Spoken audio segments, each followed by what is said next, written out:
Well, guys, welcome in to Skap Live After Dark. And look, I am Jay Skapanak, your host of Skap Live After Dark, and I have been labeled, I think, somewhat unfairly around the interwebs and particularly on this platform as a hater. But tonight, I simply must give it up. I have to acknowledge greatness when I see it. I just have to. And I have to just tip my hat and applaud. I have no choice left but to clap to the MVP of the NBA. Yes, tonight I saw the MVP. Did I say MVP on the first time around? I meant the most valuable B as in boy bench. I saw the best bench in the NBA, maybe, hell, predominantly the best bench in NBA history on full and total display tonight in Game 3 of the Western Conference Finals, where there was a fraudulent, a fake, back-to-back MVP masquerading around the floor, more than likely in a sports bra underneath his jersey. But hey, I don't want to speculate. I'm certain that he probably showed up in a fur coat tonight, though maybe not, because this game was in San Antonio and it is pretty hot in that neck of the woods around this time of the year. But look, while SGA may have stolen consecutive league MVPs, I have been saying for 2 years running now, it's not hating when it's just legitimately factual things that I'm saying. I have been saying that the most valuable element of the Oklahoma City Thunder was really twofold. The team-wide defense, which does not include SGA, as he is like the 5th or 6th best defender at best on this team.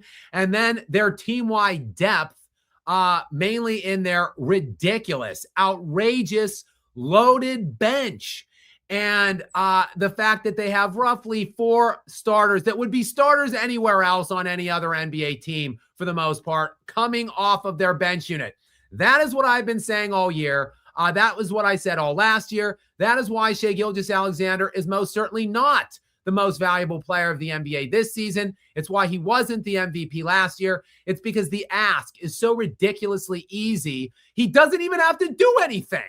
Tonight, the Oklahoma City Thunder resoundingly seize back home court advantage in this series, 123-108 on the road in San Antonio, as they were underdogs for the first time in 33 playoff games. 1.5 point dogs tonight. First time in 33 games. And yet 15-point victors tonight on the road. Not because SGA killed it. In fact, he had 26 points. Kudos, SGA, on those 26. 12 of them came at the free throw line, of course, as SGA was out doing his free throw grifting tactics in full force tonight.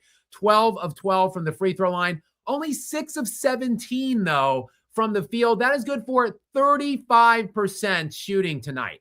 So the league MVP, 26 points on 35% shooting, and his team gets a 15-point win while they didn't even dress their All-NBA third team and All-NBA defensive second team player last year, J-Dub, Jalen Williams. Didn't even dress. Second best player, didn't even dress. MVP of the NBA, 26 points on 35% shooting, 15-point win on the road as 1.5 point dogs. Again, first time 33 playoff games. And how did they pull this magic feat off, you might be wondering? Well, it was the 76 points off of the bench. Do not adjust your listening devices, guys, whether you're watching on your cellular mobile device, on a TV, on a laptop, whatever, an iPad. Do not turn the volume up. I said 76 bench points by the Oklahoma City Thunder in this game tonight. Look at the bench output. 18 points by Jalen Williams, 5 of 7. 15 points by Alex Caruso, 5 of 7.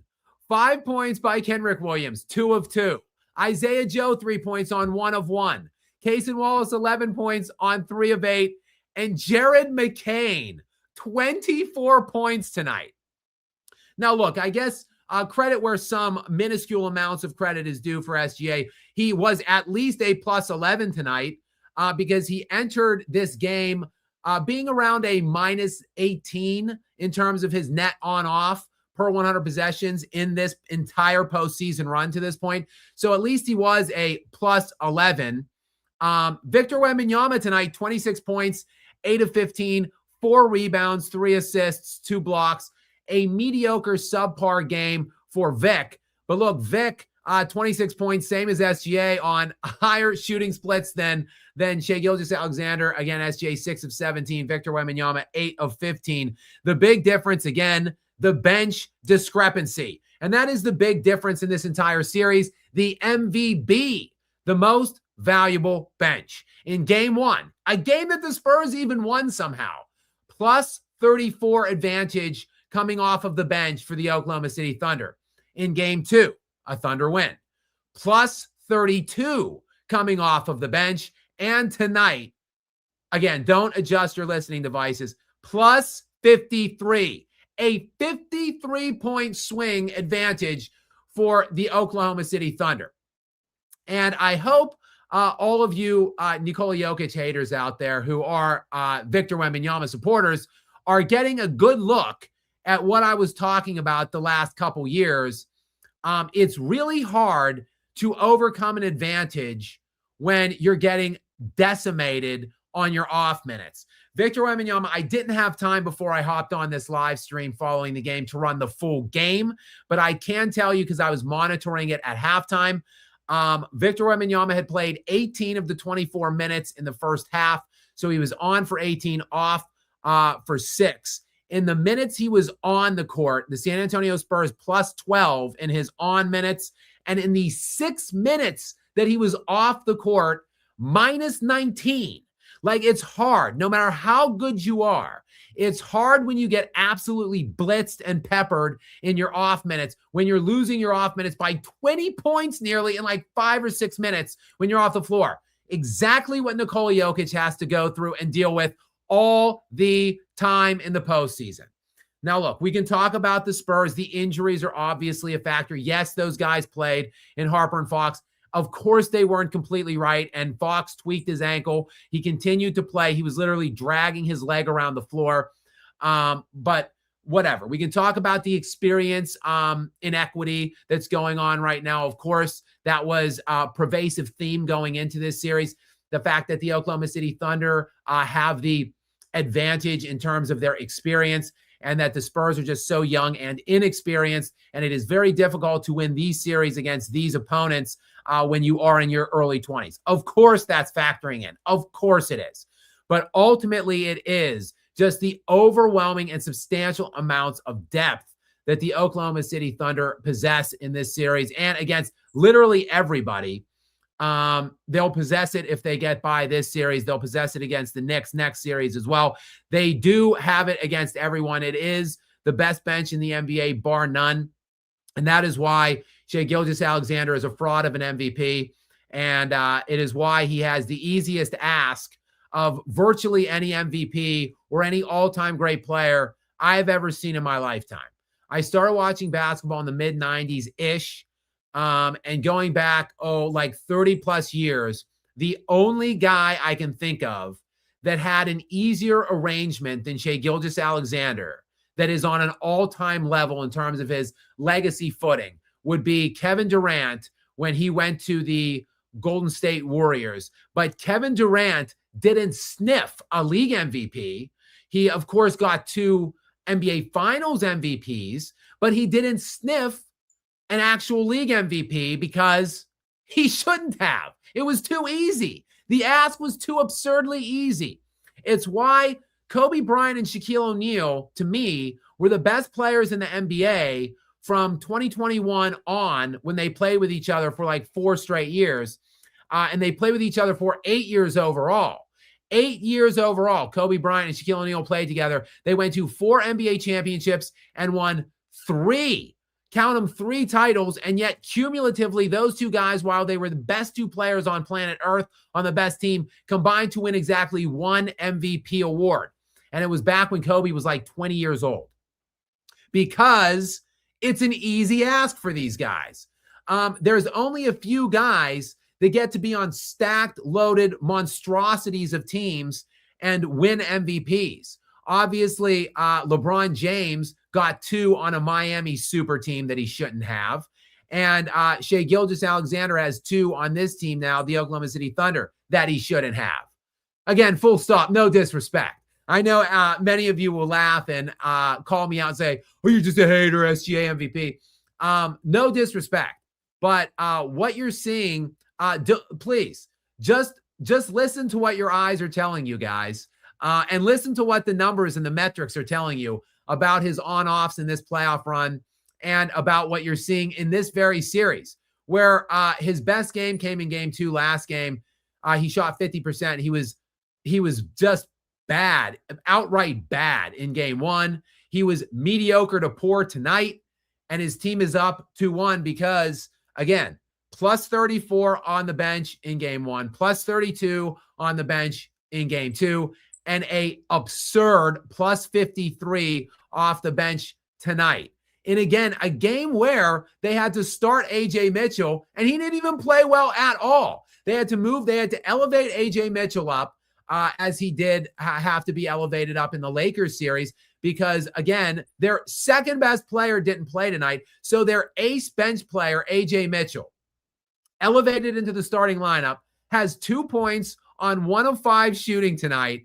And yet the bench for the Thunder still dropped 76 and outscore the Spurs bench 76-23 by 53 points. The MVP, most valuable bench. Honestly, I don't know if they can recall MVP awards. Of course, I'm just joking. They can't. But these MVP awards, in my estimation, will age about as badly as any MVP award I've ever seen, quite frankly. It is really being proven out right now before our very eyes. And many will, again, assert that Skap Attack is just hating and doesn't like SGA for whatever reasons you might want to infer. Realistically, though, I do not dislike SGA. I don't hate him for any reasons. I dislike the narrative surrounding him and how outrageously overrated he is. While he is a top 3 player in today's NBA landscape, he does not deserve the historical pub and press that this guy's going to be getting if and when they might win the championship this season. It will be preposterous levels. It will be like SGA top 10 already, SGA passing Kobe, SGA nipping at Jordan's heels. That's the narratives that will be brewing when this fraud steals another champ. Well, I guess they're not stealing a championship because this team is absolutely loaded. This team in Sam Presti deserves what they're getting from a team standpoint accomplishment. But in terms of SGA, he deserves none of it. He deserves none of the praise, none of the glory, none of the awards, none of it.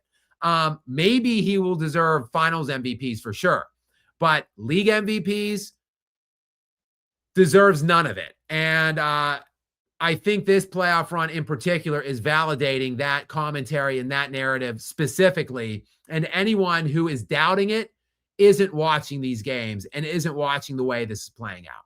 So we'll see where the Spurs go from here. The starters were not bad for the San Antonio Spurs. Champagnie was -4 tonight. Wembenyama +4. De'Aaron Fox +9. Vassell -5. And Stephon Castle, not a good night. This was by far his worst game by far of this series. He's been plagued by turnovers. I believe he had 20 in the first 2 games, 10 each game. He had only 1 tonight, so kudos for him there. But he was doing it with his offense other than the turnovers throughout the first 3 games, the first 2 games, and he was defending extraordinarily well. Tonight, just 14 points from him on 1 of 8 shooting from the field and only a -7. The bench got absolutely waxed in this game by the Spurs, which isn't surprising because, well, I've been waxing poetically and profusively praising the Oklahoma City Thunder bench. And again, I said, great for SGA, really good plus minus since he's a -18 or 19 coming in on off. +11 for him, pretty good. But the bench, again, the difference. Jalen Williams +22. Jared McCain +28. Cason Wallace +8. And Alex Caruso, who has been just the star of this series, plus 28 for him. Honestly, if you had to give a legitimate MVP, I know I'm just being tongue-in-cheek now. You can't give the whole bench an MVP award. But honestly, the MVP of this series to this point by far is Alex Caruso. There is a conference finals MVP awarded at this point of this stage of NBA history in the Lord's year of 2026. And right now, through 3 games, it is unequivocally been Alex Caruso. If Shai Gilgeous-Alexander, if the series continues like this and SGA rips the MVP from Alex Caruso, I mean, I don't know what to say. Like, I think I think at that point we can admit that it is a rigged job by the NBA media to just pump up SGA and to elevate his resume and legacy to whatever level and status they are trying to do, which seemingly is like the top guard ever behind maybe only Michael Jordan. But there you have it, 123-108. The Spurs backs are squarely and firmly against the wall at this point. Victor Wembanyama was legendary in game 1. He was a historic performance in game 1. He was all right in game 2. He was all right tonight in game 3. And he's reached that point. He's already reached that level of greatness where 26 points on 8 of 15 is just okay. He did really little else, at least in terms of the standard box filling. Last game, he filled it up anyway, despite a bad game. Tonight, only 4 rebounds in 39 minutes. Not good enough. Not good enough for a 7'5" guy or 7'6", however big this guy is, or 7'7". Got to get on the glass more. Got to work harder next game at that level. And then only 2 blocks for him. His defense wasn't felt like it was certainly in game 1. And even I thought he was more impactful defensively in game 2. So, look, great players aren't great all the time, but they are typically great when they need to be. Next game, Victor Wembanyama has to be great because the Spurs are essentially facing an elimination game next game. They cannot go down 3-1, certainly not at home, then going back to Oklahoma City. So next game is a definitive must-win game, and that is a game where it's got to be all on Victor Wembanyama. He's got to come out. Look, he did not. I think he shot maybe 4 to 5 times in the first half. I was critical of Jokic doing this in the first round against Minnesota when he would have 5 or 6 shots in the first half. He's going to have to come out and be aggressive from the beginning next game. And I don't care, like with Jokic, I don't care if those shots are falling or if they aren't. He's going to have to come out and take command with his aggressiveness from the beginning and set the tone and basically just try to score every single time in the first quarter. And then they can live off of him and his energy and his gravity because it just wasn't there tonight. And I get it. They were out to a hot start. They opened 15-0 in this game. The Spurs did. They were up 15-0, which is, I think it was the second biggest run in NBA playoff history to start a game. And Victor Wembanyama was likely just seeing the path and the momentum of the teammates at that point and playing off of them or playing through them. But look, that dissipated quickly. The Thunder's bench came in and regained control of this game. And Wembanyama never really did assert himself. The final line looks okay, other than the fact that 4 rebounds is an atrocity in 39 minutes for someone who's 7'6". Aside from that, he played okay. He has to play fantastic. He has to be great. He has to be legendary and historic again, like he was in game 1. And he has to do it in the comfy, cozy confines of San Antonio at home next game. Because if he doesn't, the Spurs series and their season is unequivocally over. And the Oklahoma City Thunder will turn their attention to defending this NBA championship from a year ago. Again, 123-108 final. The Oklahoma City Thunder regain home court advantage in this series in definitive fashion, led by the most valuable bench maybe ever, 76 points tonight off of the bench. Guys, welcome into all of you. Skap Live After Dark. Always a fun time, a bit of a somber time, because I think most of us are likely rooting for the San Antonio Spurs that are here right now. We're hitting the 20-minute mark, though, here. We've got about 600 peeps in. Welcome to you guys. Happy Friday. It's nearing midnight on the East Coast of the good old US of A, where myself and moderator Gary are coming in tonight. Of course, moderator Gary, a big San Antonio Spurs fan. So condolences to you, Gary, and welcome into you. Say something to the people, Gary. Ain't no condolences to me.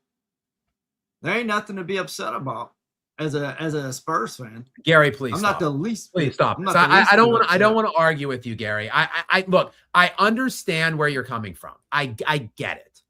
I get everything. You've said it in excess about how it doesn't matter to you, about how they're so far ahead of schedule, about how they have 10 years still of a dynasty to go. I get it, Gary. They're 22. I get it. You don't expect them to win, but don't come in here and act like it's not a big deal to you or that it doesn't matter. Okay? That's bullshit. It's a ridiculous take by any fan. Any fan. Get out of here with that nonsense, Gary. Every year matters. Every year, the closer you get and fail, the worse it hurts, the worse it is. I understand what you're saying, Gary, and I'm not pushing back with you on the fact that you're right about the overall outlook of it. But that doesn't mean in the moment of it, when you're losing and you're taking it on the chin like this, that you can sit back like a loser and say, doesn't matter, I don't care, because they're young. Stop this, Gary. You're better than that. You're above it. And I know you don't really believe that.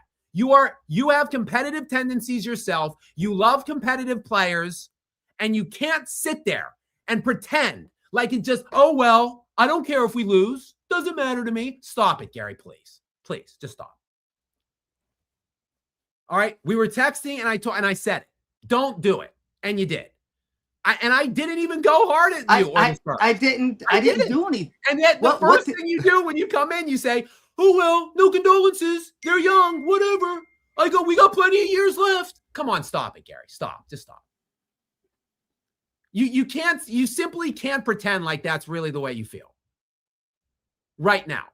At the end, Gary, that's a thing to say at the end. At the end, Gary, when they lose, you sit back and you say, oh, well, they went to the West Finals. Congratulations on a great year ahead of schedule. We never thought they'd win 60 games. We never thought they'd be in the Western Conference Finals. That's something you say in hindsight after, not when you're up 1-0 and beat them in their building in game one and outclass them in every single way and outclutch them and look like the better, more composed, more mature team in game one. And then you get blitzed at home like that. You don't sit back now tonight and say that. You just don't. Do you disagree? Go ahead. The floor is yours, Gary. 1,000,000% I disagree, but I don't care what you think or what these fans think. I fought every one of you last year. I've got receipts, Jay. Let's go back to last year's when I said we need to keep Stephon Castle. No, you just told me I had the floor. That's why I'm talking. You went at me just like you're doing now. You went at me and said, Gary, that's one of the worst takes I've ever heard. When I said we should not gut our youth and trade Stephon Castle for Giannis. 2 days ago, when the Spurs, or 4 days ago, when the Spurs won game one, you were in full agreement with this process we're in. You and I think different. I'm patient. I'm not a prisoner of the moment. Sure, I wanted to win this game. Of course I did. But I'm not going to allow myself to get down on this team that I love, win or lose, because I understand what we're going to be in the future. That's where my mind and my focus is. I don't understand how you can tell me what way to interpret my team that I have loved for 36 years. You're not a Spurs fan. I've been a Spurs fan since 1990. So I am happy about my team. I love my team. Win or lose this series, I am encouraged for the future. It's the future I'm thinking about. I've already said I thought this was a throwaway year. I've already said that. I do expect we're going to win another game this series. I think we may push it to 7. But OKC is polished while we are building. You said it yourself. Dylan Harper is 20. Castle is 21. Wemby is 22. They're going to work their tails off this summer in the offseason and improve and come back way better next year. I'm looking forward to the 27 playoffs. I'm looking forward to the 28 playoffs. That's my opinion. I don't Gary, care look, if you I agree totally with you about I give you props. I continue to give you props about the Castle take and about rejecting the Giannis trade. 100% you were right. And I was wrong on that. 100%. But I totally and completely reject the fact that you're talking about 2 playoffs from now. Come back to me in 1 year, ridiculous. because last year you would have said the same thing. I totally reject what you said. You would have said that a year ago. See, I look forward to the big picture. You're too focused on right now in the moment. In sports, Gary. There is none. Okay. There isn't. Oh. Sports is fleeting. The moments pass you by in a second, Gary. You can say that about anything. In all sincerity, Gary. You watch football, right? You love the NFL, right? I know Dan Marino. I know. I watched Aaron the Super Bowl. Rodgers smoked the Pittsburgh Steelers. Right. In the Super Bowl. Only one. He was 29 years old. The Steelers were the #1 defense in the NFL. He had 350 yards and 3 touchdowns on that team with drops. And it looked like the next year they went 15-1 and he was the MVP at 30. And it looked like Aaron Rodgers would have years of Super Bowl runs. He's never been back, Gary. There is no next year big picture. That's not the way sports works. When Nikola, that's your opinion. That's fine. When the Why Denver can't I have Nuggets mine? won 3 years ago, it looked like their window was endless. Now Jokic will never sniff another championship. Things happen quickly in sports, Gary. You're looking at 2028. Get out of here. Like it's a ridiculous premise. It really is. You said the same thing last year about Castle. You said you're ridiculous. This is your worst take, Gary. That's what you tell. Now here you are. Okay. Now in hindsight, you're agreeing. Don't be mad at me because I can see things further in advance than the average sports fan. Your worst take is the Patriots take, is by far your worst take. The Patriots take what? Your 2001 Patriots-Rams take is by far the worst take you've ever had in your life. And it's, how is it my worst take? You said that I said that your Giannis take was your worst take. That I'm rejecting that premise that I said that was your worst take. Your Rams Spurs 2001 take is the worst take I've ever heard from you. Bro, if we go in a debate, see, this is the thing. You pile on me, and sure, you gave me like three, maybe 4 minutes. But then you go back and forth.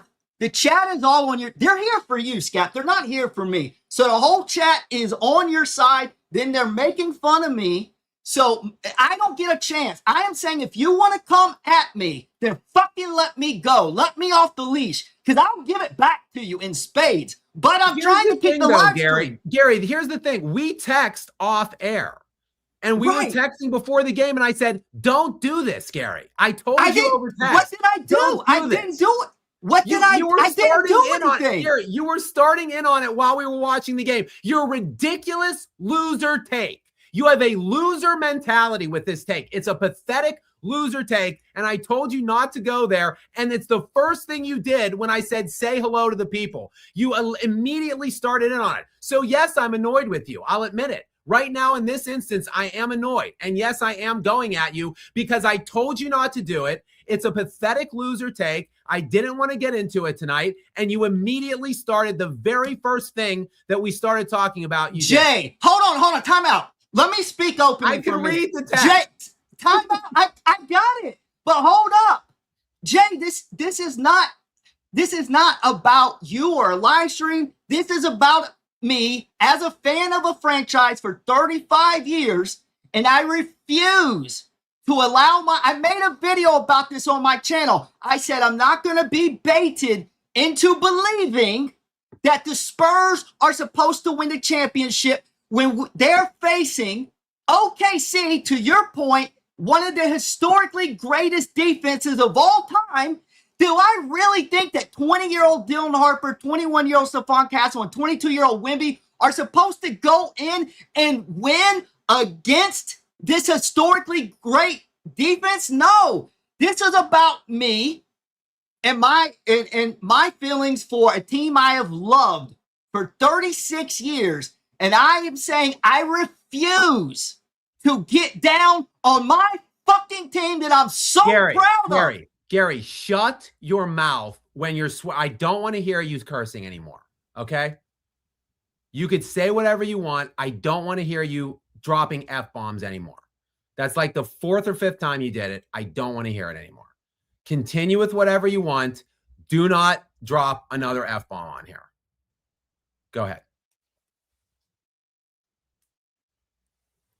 I'm saying that I refuse to get down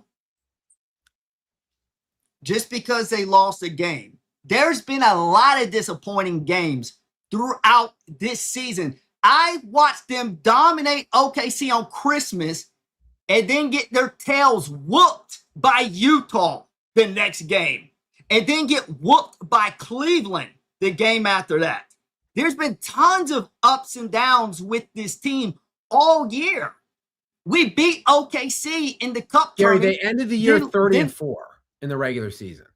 I said ups and downs through the season. I've been watching my team all year from the first game of the season when we went in and whooped Dallas.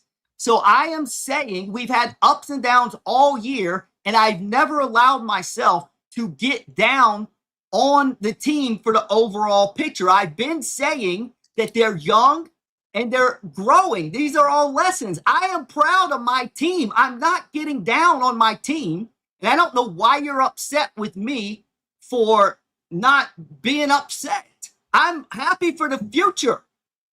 This is a potential amazing How happy dynasty. for the future have you been for your Dallas Cowboys for the last 30 years, Gary? I haven't said we don't have a dynasty. I never said we're building a dynasty. I never said we're building a dynasty. It's not the same thing. That's a terrible comparison. I poke fun at the Cowboys.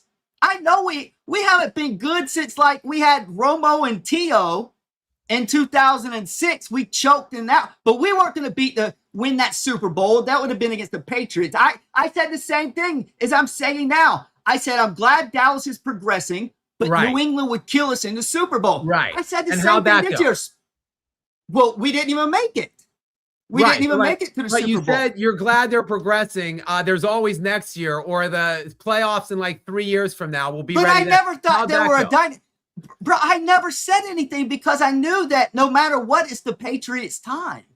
I never thought they were going to run over, that they wouldn't even want a Super Bowl. I just said that I'm glad they're back in the playoffs. They're going to progress. But this is a different situation with the Spurs. I'm not sure. Gary, I don't know what the animosity is. That's all I'm saying. When LeBron James was 26 years old and joined a top 3 player in the NBA in Dwayne Wade and recruited a top 20 player in the NBA in Chris Bosh and sat there and said, not 1, not 2, not 3. And it looked like he said 8. Like, I mean, you could make a case. Like, you've got the 2 best players not named Kobe Bryant joining forces and recruiting a top 20 player. Like, they were lucky to get 2. Lucky. Like, you yourself will say that the refs screwed the Thunder out of the 2012 title. And then your Spurs choked their ever-loving asses off in game 6 of the next series in the finals.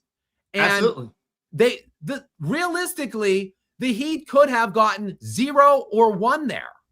So, like, I'm just saying, like nothing is for certain in sports. So, like, I understand your take overall, but like in the midst of the series, I don't think is the time to be dismissing like a loss or accepting the loss or saying it doesn't matter. What am I supposed to do about it? Be upset about the loss. What? You just told me not to. Then I'd be dropping F-bombs. You told me not to use F-bombs. You don't want me upset on here. Trust me. So I'm saying no, often, but Gary, I'm not. And I seldomly ever curse. You mean online?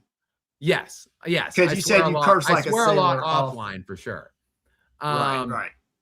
But yes, no, online, no, I try not to. But yes, no, my point is just things like even like look at Giannis is another prime example. Look, when Giannis won his championship, he was like 26 or 27. I was like, oh, well, sky's the limit. This dude just won 2 MVPs and the defense. He finished MVP, Depoy 2, MVP 1, Depoy 1, then won the championship that following year, finals MVP, and he was like 26 or 27 when he won that ring on the back end of those those MVPs. And it's like, oh, well, sky's the limit. This guy's going to win like 2, 3. Like, I'm thinking Giannis is going to be a top 10 all-time NBA player. Like, it just, like, things happen.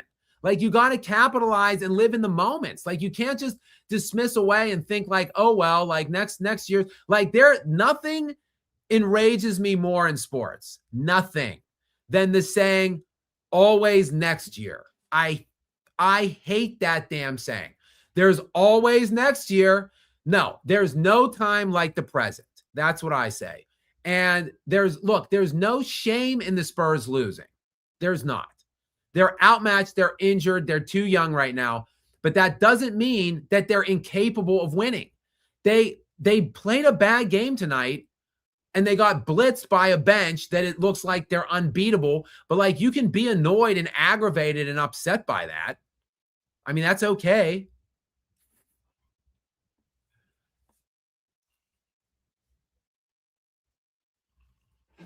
Sorry, I'm getting a drink delivery.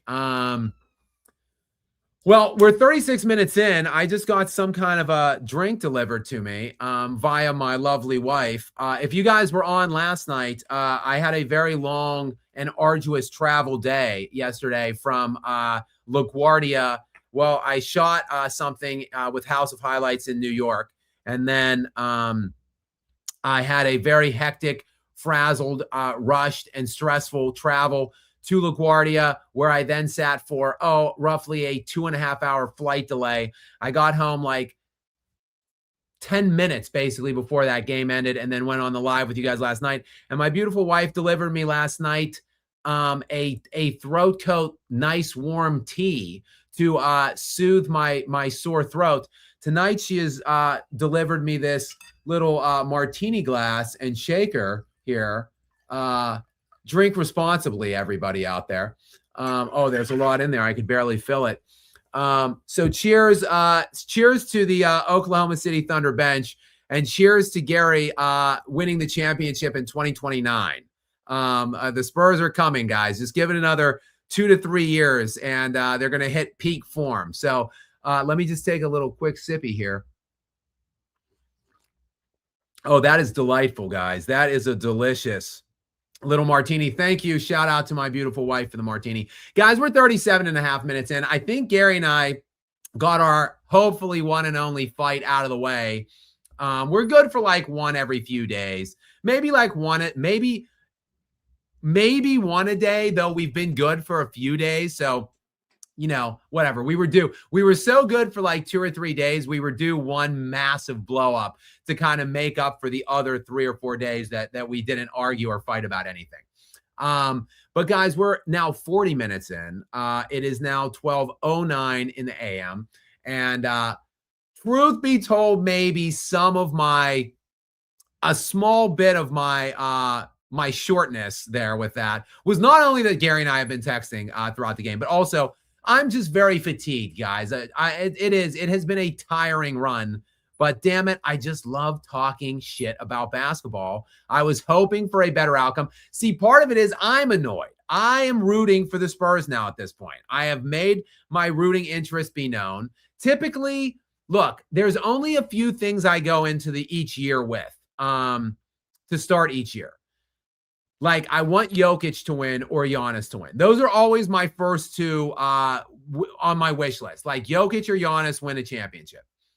Then, like, my next thing is just not LeBron and not Curry. So that's it. Like, those are my only wish lists typically every year. I don't care literally what happens. Anybody else can win of the other 26 teams, and I don't care. But now I've gotten to the point where I am so annoyed by the overratedness of Shai Gilgeous-Alexander and these two insanely undeserved MVP awards that I am now really married to any team playing the Oklahoma City Thunder. So now my team is the Spurs. Now I'm a Spurs fan. So now I am a scorned fan now too, and I am annoyed tonight. Even if Gary's not, I am. And while Gary doesn't have to be annoyed, it is his team, it is his fandom, it is his right to feel whatever which way he wants to feel. Yes, Gary, I will give you that. But damn it, I can feel whatever which way I want to feel about my Spurs too now at this point, as they are my Spurs now for purposes of this series. And damn it, I am annoyed tonight. So that's where I'm at. But we are now trickling past that, usually at around the 30-minute mark. I like to check in with you guys, get some comments, see which direction you guys want to go with it. So let's do it now with the first opening salvo by one of my favorites, George Costanza. Welcome in, the Human Fun CEO, of course. What's the name of the, I think he might have got me on this one. What's the name of the first Susan Ross scholarship? Oh, I said he could not trick me or get by Seinfeld trivia on me. But of course, I don't know the answer to this one, I don't think. Of course, Susan Ross is George's fiance, who is poisoned to death by toxic envelopes because George buys cheap envelopes for their wedding announcements. And then Susan Ross's parents then start the fund, and George is involved in some way, though I cannot remember what the name of the scholarship actually is. So you did, I got to tip my cap to you tonight, George. You would know Costanza better than me, obviously. You did get one by me on this trivia. Well done and kudos. I will look that up when I get off air. The Incorruptible is in next, and saying that the San Antonio Spurs spend too much time scrambling on both sides. Yeah, I mean, look, they took care of the ball better tonight than they had. Only 15 turnovers tonight, actually. 10 for the Thunder. So really only a 5 turnover discrepancy. They had turned it over like 20 times plus in both of the first 2 games. But yeah, I mean, the Spurs certainly, they looked more commanding and dominating defensively in game 1. And they haven't had that same aura of invincibility since they came out. And part of me might be a little annoyed too with their performance because they came out like bats out of hell tonight. They were up 15-0. It was 19-4. And I was just thinking, well, here we go. And then after that, I felt like, well, here we go. Denver Nuggets in game 2 against the Minnesota Timberwolves when they blew a 20-point lead. And I felt like they lost the series in that game. So after the first like 6-ish minutes of the game, they really they really haven't been able to maintain that level of defensive energy or dominance. And it really does begin and end with Victor Wembanyama. He was not terrible these last 2 games, but he has not been great. And he was great in game 1. And again, I'm not going to kill Victor Wembanyama. He is 22 years old. I get it, to Gary's point. I do understand that. But at the same time, he's 3rd in MVP this year. He's All-NBA 1. He's All-NBA Defense 1. He's DPOY 1. So that's MVP 3, DPOY 1, NBA 1, Defense 1. And he's a top. People are saying he's the best player already. I'm saying that maybe starting next year already, we're going to say he's the best player. So like you expect and you demand more from the best player, even if he's only 22. Now, with that said, he is only 22. So he doesn't get the same level of criticisms that like a 27 or 28-year-old best player in the NBA might elicit. But with that said, I can still be disappointed and underwhelmed because I was so taken aback and so enamored and impressed with what he displayed in game 1 that I was just expecting that 4 more times. Now, it might still happen 4 more times, but he better get to work because there are only 4 more games. So he's done it once. He's got to do it 3 more times. So he would have to do it 3 more times out of 4 now. Doesn't seem all that likely. And with the cushion of like a 19-4 lead, like I feel like he could have just really just taken command from there. I think this is a big time missed opportunity for the Spurs. And I don't know. I'm not feeling very confident now after what I saw in game one. Human Fun CEO is back in. Gary, explain your Spurs. Fox made LaFlop proud. I don't know, Gary, necessarily what he's talking about Fox LaFlopping. Did I miss it? I might have missed it. I'm not sure. I don't know. George, if you can you just go over to the main live area and let us know what LaFlop or what flop you're talking about from Fox? I mean, Fox got hurt again. I think he might have a high ankle sprain, quite frankly. That no one's used that terminology, but from what I understand is he basically forced himself to play in game 6 against the Timberwolves. He hurt it in game 5. He forced himself to play game 6, and it did not respond well in game 6 at all. It was swelling and very sore afterwards, so he had to then sit out both games to start, and then he played tonight, and he rolled it. It was looked like a high ankle situation on top of the high ankle that I think that he might have already had. So look, Fox played actually really well, I thought, tonight. All things considered, with him being not really close to 100%. I mean, 15 points, 7 of 14, +9. He actually had the best plus minus on the floor tonight. Wembenyama was a +4. Fox was a +9. Nobody else on the Spurs were in the positives other than Harrison Barnes was +2, but he played only 3 minutes. So I'm not counting 3 minutes. So literally the only 2 positives in the game were Wemby and Fox, and Fox was the best plus minus on the floor. So all things considered, I think he played a good game. The incorruptible back in again. Vic seemed to step behind most of the game. He did. I mean, he did. I don't know what else to say about it. Like, last game, I thought, even though they lost and his numbers weren't as breathtaking as game 1, he still looked pretty good to me in game 1 or game 2. Tonight, though, he just didn't really have it, it felt like. And he didn't get going. He didn't really assert himself, necessarily look for a shot till pretty deep into the game. And like, you're at home in a to me, both these games were must wins for the Spurs if they wanted to win the series. I really thought they had to be up 3-1 going back to Oklahoma City. If it's 2-2 even, if they win next game and it's 2-2, the Thunder are going to win game 5. So like, then the Thunder have 2 opportunities to win one more game in 6 and 7. So I really thought both these games were must-win games, and particularly this one. You want to get this one because now it is so much stress and pressure on you then now in game 4. So I thought the urgency by Victor Wembanyama was just lacking tonight. So, and I mean, I get it. Like, the team defense is amazing. And the team defense on Jokic has been amazing for the Thunder and when he plays the Timberwolves. And Jokic did the same stuff, like did not look aggressive or assertive in games last series against Minnesota. In the later stages of the series, though, he came out and was shooting and being very aggressive and looking for a shot early and often in the series as it progressed. And I feel like that is exactly what we better see from Victor Wembanyama on whatever. What night is it? Friday. They play on Sunday then, I would imagine. So on Sunday, he better come out. In fact, I'd like to see if the Spurs are favored or not on Sunday, or if the Thunder have seized back the favor line now on the heels of this dominant.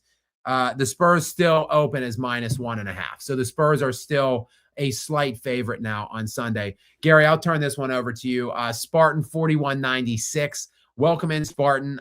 Many thanks for being here. And shout out to you, Gary. What does Spartan have, question or comment wise? Love SGA because he's from my country, but I hate him for flopping.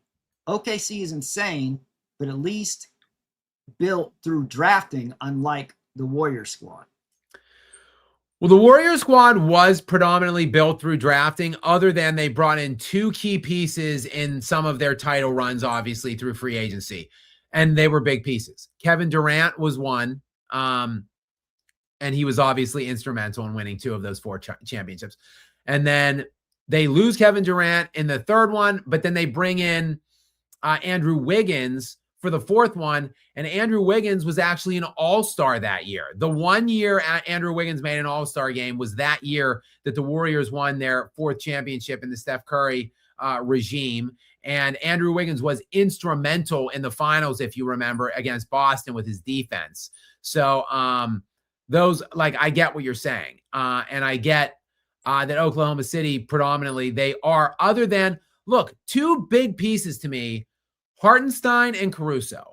Those guys elevate Oklahoma City substantially. When they brought those guys over, Hartenstein was a top 2 net rated perimeter defender in point of attack defense the year before he came over to Oklahoma City. And Isaiah Hartenstein was a top 2 net rated defensive big.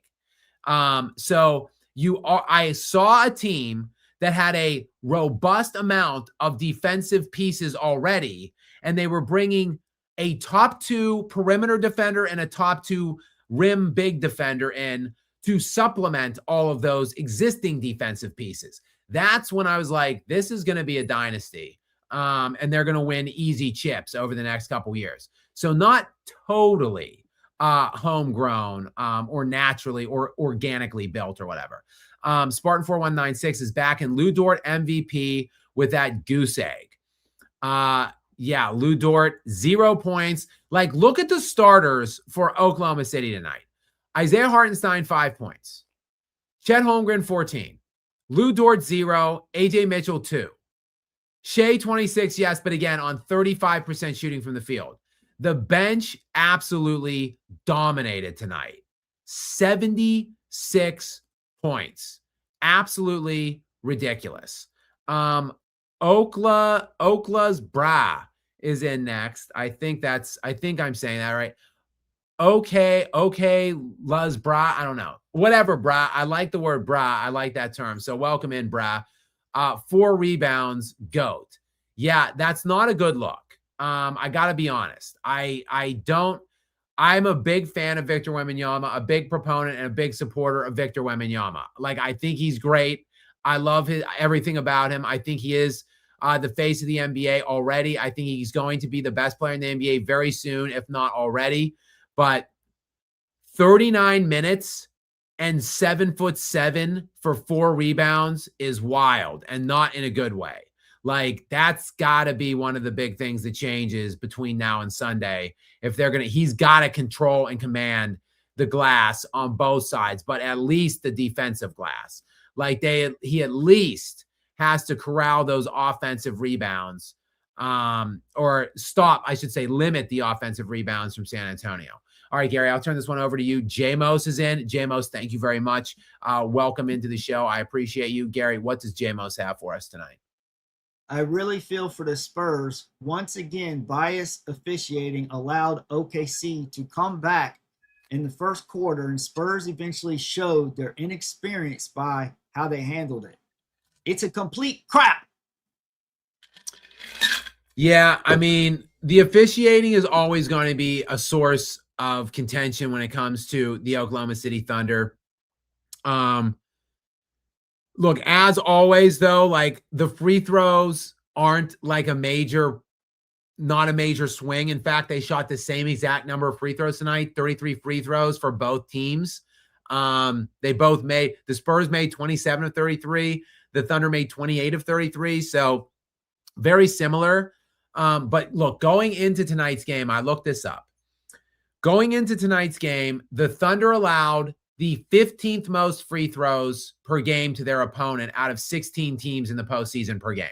So the Thunder were giving up the second least free throws per game to their opponents. And they were called for the 11th most personal fouls. So they were the 5th least in terms of personal fouls committed. That is outrageous. It is a complete crap when you have a team that displays this level of physicality and, goes as hard as they do, and they're as aggressive as they are on the ball and turn their opponents over as much as they do, to be called for only the 11th most fouls in the playoffs per game and give up the 15th most free throws in the NBA per game. That's a problem. That's a conflict that like the NBA, quite frankly, should be looking into. And then again tonight, Shai was flopping and flailing all over the floor. It really is unbecoming of a two-time league MVP, even a fraudulent one. We've got Breezy 6 in next. What's up, Breezy? Welcome in. Thanks for being here. I appreciate you for coming out and supporting us tonight. Gary, what does Breezy have for us tonight? D. Brooks came out with a surgeon doctor game called Unethical Hoops, starting SGA. Please watch that video, Scott. I've been watching you since day one. Breezy, thank you so much. I appreciate it. I appreciate your ongoing support and kindness and being out here and supporting us not only here but in the videos and everything like that. Surgeon Doctor Game, is that like a YouTube thing? Let me go to YouTube real quick. No, it's the board game Operation where you D. Brooks created some game and he used SGA, and then you would go over the types of flops and unethical ways that he would manipulate the game, so to speak. Okay. Well, Breezy, I will have to look into it. And again, thank you very much for being here. We've got Okla's Bra is back in and is still laughing. Same one as before, still laughing about Victor Wembanyama getting only 4 rebounds. And I agree. That is just head scratching to me. I mean, De'Aaron Fox had 7 rebounds tonight. I mean, De'Aaron Fox, you're whatever, 6'2". What is he? 6'2", 6'3", maybe 6'3", 185. You're 6'3" guy with like a high ankle sprain with 7 rebounds, and you're 7'7" center, alien center with 4 is definitely not a good look for Victor Wembanyama. I will admit that. Jamos is back in yet again. Thank you very much. Do we have a bench comment? Go ahead, Gary. What does Jamos have for us here? I'll add that the OKC bench was elite, but I refuse to let go of them getting a biased whistle.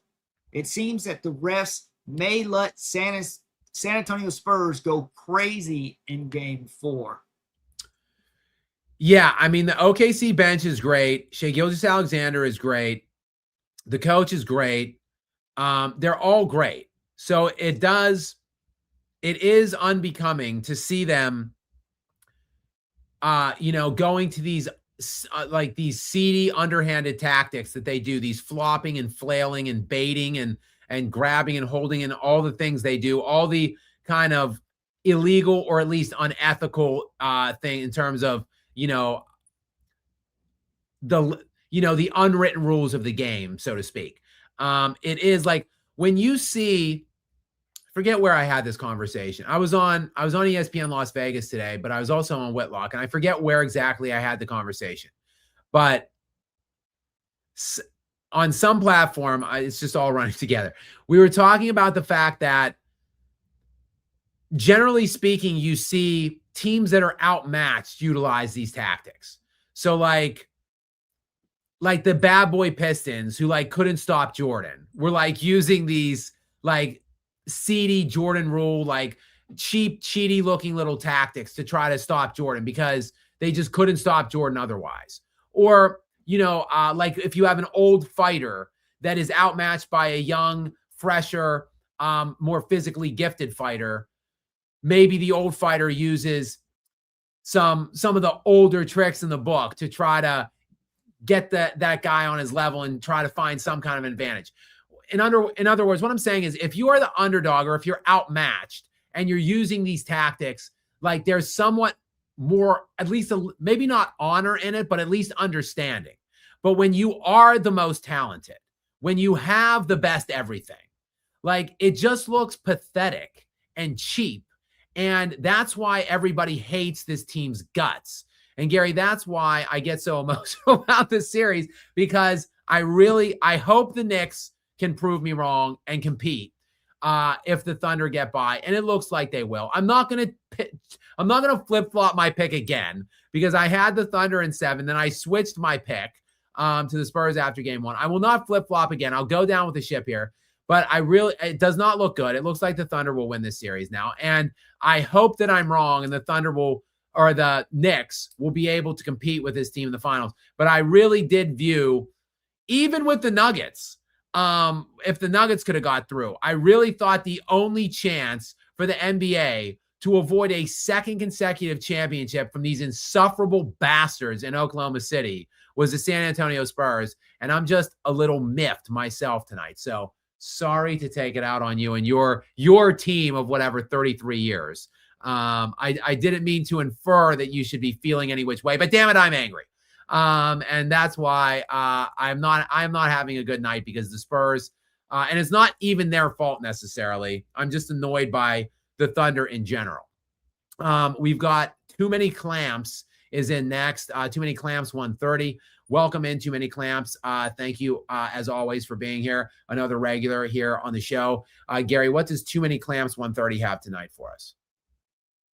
Next generation is going to remember Shai as an all-time elite, and his detractors going to be remembered as the same kind of media that disparages Kobe now. No. I think Shai will be remembered as an all-time great. There's no doubt about it. Because, and I say this all the time, and it really is, it's the frustrating thing about sports. And I understand, honestly, I understand why LeBron did what he did in terms of gallivanting around the NBA, jumping to all of these different super teams and stealing rings. Because deep down inside, that LeBron doesn't, in places where LeBron will never talk about or say out loud, he knows he's a loser. He knows he's a failure. And he knows that he would have never won enough championships if he stayed put that would have gotten him in the all-time conversations. So he just said, look, I'm going to do this cheap super team tour around the NBA, steal these undeserved rings, and then in 15, 20, 40 years, no one's ever going to remember how I got them. They're just going to know LeBron James, 4-time champion. And that's going to put me in the GOAT conversation in a way that one or two or none wouldn't. So, like, what I'm saying is history doesn't understand context, only results. And Shai Gilgeous-Alexander is probably going to win 3 MVPs and 3 titles, if not more than both, on both.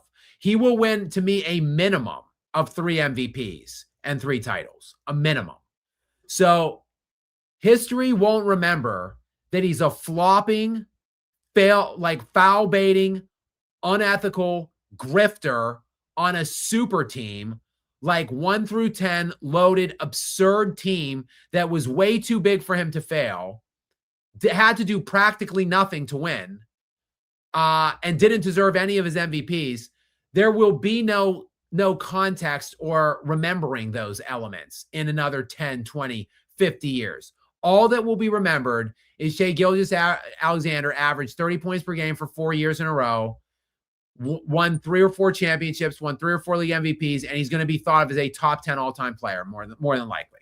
I don't agree with that. I don't think that he should be, but these are the moments. And this is why, like, these are the games. Like, these are the things. Like, and this is why I'm annoyed by the loss and why I'm annoyed by this person. Because, like, they're letting it happen. Like, and I understand it's not their fault. It's not the same as the Spurs team that gave LeBron that chip in 2013. That was way more annoying because that was a Spurs team that was a seasoned veteran team that had been there dozens of times before and were in winning time. And LeBron was the choke artist, and somehow they choked to LeBron's team somehow. So that is way different and way more annoying. But, like, you're right that Shai will be remembered as an all-time great, but you're wrong in the fact that people that detract from him will be the same kind of people that detract from Kobe. Those people are people that are hating on greatness. I think the detractors to Shai will be more like the detractors of LeBron James. People that are just trying to put some kind of context and provide some kind of background to what actually happened. Because history, like I said, doesn't remember those things. And that's why, like, Nikola Jokic, for instance, probably should have just went the LeBron route. Not built super teams and stuff, but he probably should have left sooner than later. He's more than likely going to sign an extension in Denver now, and that will seal his fate as never winning another single championship. Whereas if at like 27, 28, he was just like, look, I'm just not going to be able to win anything here anymore. And went somewhere where an organization could have built around him properly, then maybe he would have 2 or 3 rings and he would be thought of as an all-time great, a top 10 player. And I don't think he's ever going to get there because 1 ring isn't going to get it done. All right, J-Mos is in next. Wemby definitely got to lock in the rest of the series. There's no doubt about it. Again, not terrible performances by any stretch of the imagination. But Wemby has reached a level already of greatness, I think, where we expect greatness. Like, we don't expect okay or good. Just like Nikola Jokic, 26, 13, and 9.5 against the Minnesota Timberwolves. By any other player's standard, basically, in the NBA, that looks like an all-time great series. But for Nikola Jokic, that's a failure of a series because he only shot 45% and they didn't win the series.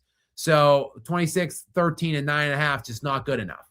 And Victor Wembanyama, these last couple games, similar numbers to what I'm talking about. Well, not with the assists and the rebounds tonight, but you know, with the blocks, the total game that he's been putting forth in games 1 and 2 coming into tonight, and tonight not terrible, like pretty good numbers. But like he is so great that we now expect greatness. That is a big compliment, I should say, to a player that's only 22 years old, that we expect that kind of this kind of excellence.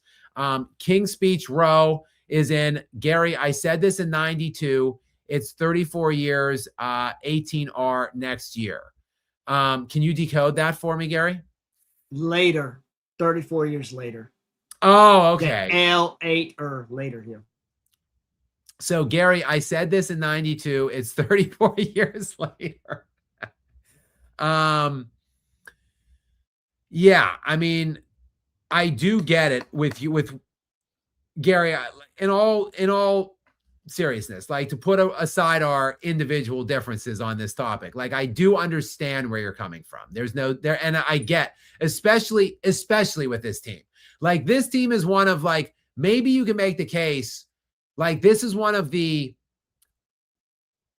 biggest can't miss young teams we've seen maybe this whole century, right? Like, I mean, they're all like on the same time frame. They're all so young. Like, really, Oklahoma City last year was where or let's say 2 or 3 years ago, Oklahoma City was where the Spurs are now.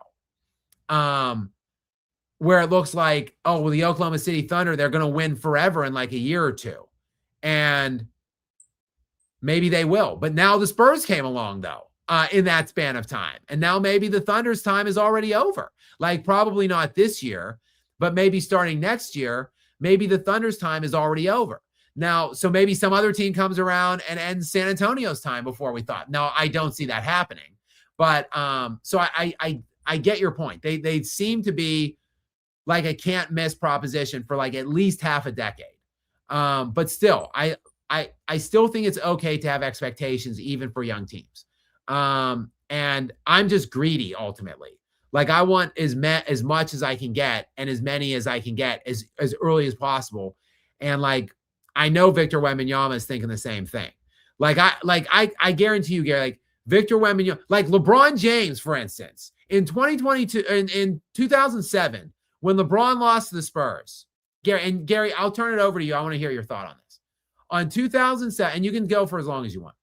On 2007, when LeBron lost to your Spurs in the finals, I bet LeBron was like, oh, well, like, I'm elite. I'm the king. Like, I'm making millions of dollars and playing a game and whatever. I'm 22. I have so many years. I'll be back. Who cares?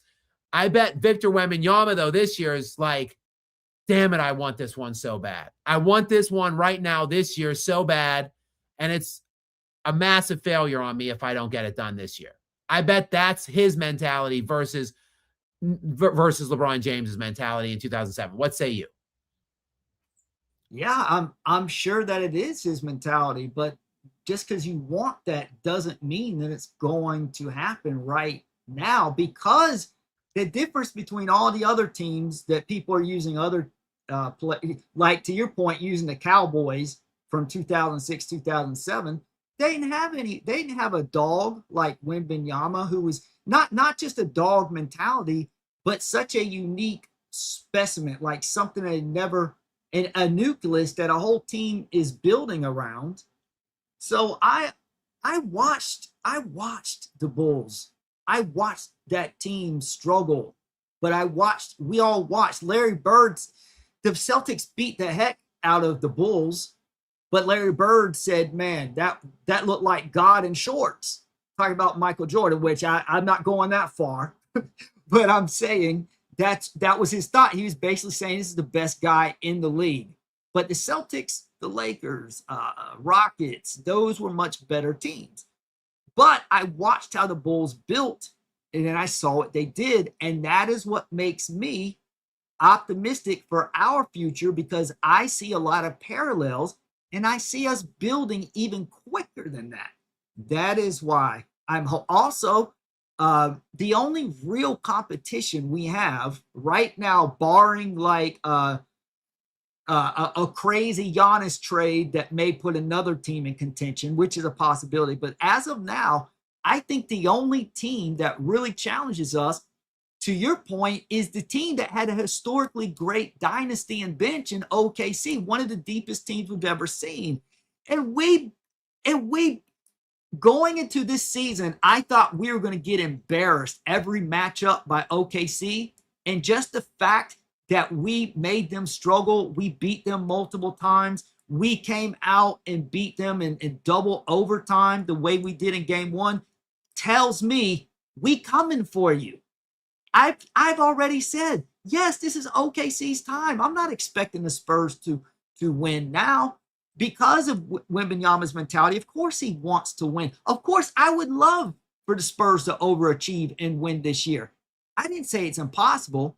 I just said I'm not expecting it. And I said people should stop putting that kind of pressure on the Spurs, because then what happens is if they do come up short, everyone's like, oh, they're a bunch of chokers. They were 62-20 and now they're chokers. I'm like, no, they're not. They're way ahead of schedule.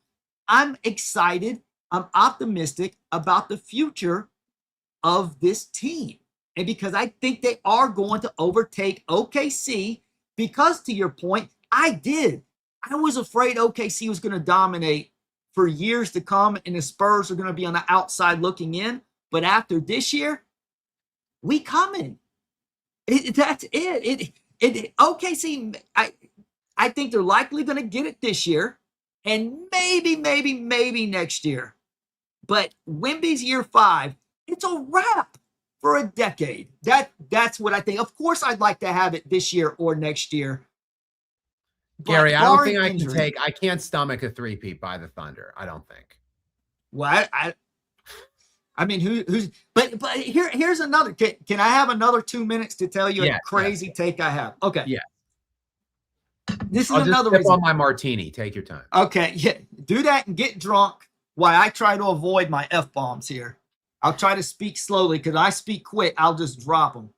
You've earned enough. Gary, you've had enough time. There was too many and too quick of a time. You can have another F-bomb now. If one side, don't worry. Well, I do need to watch. I believe it or not, I am a Christian, and that is one of my vices is bad language, especially when I'm riled up about something. Probably everyone's jaws on the floor. What? That dude's a Christian? Okay, so what I'm getting at is that this may sound crazy. Another reason why I'm not overreacting and getting upset by this, because if I believe this is a theory.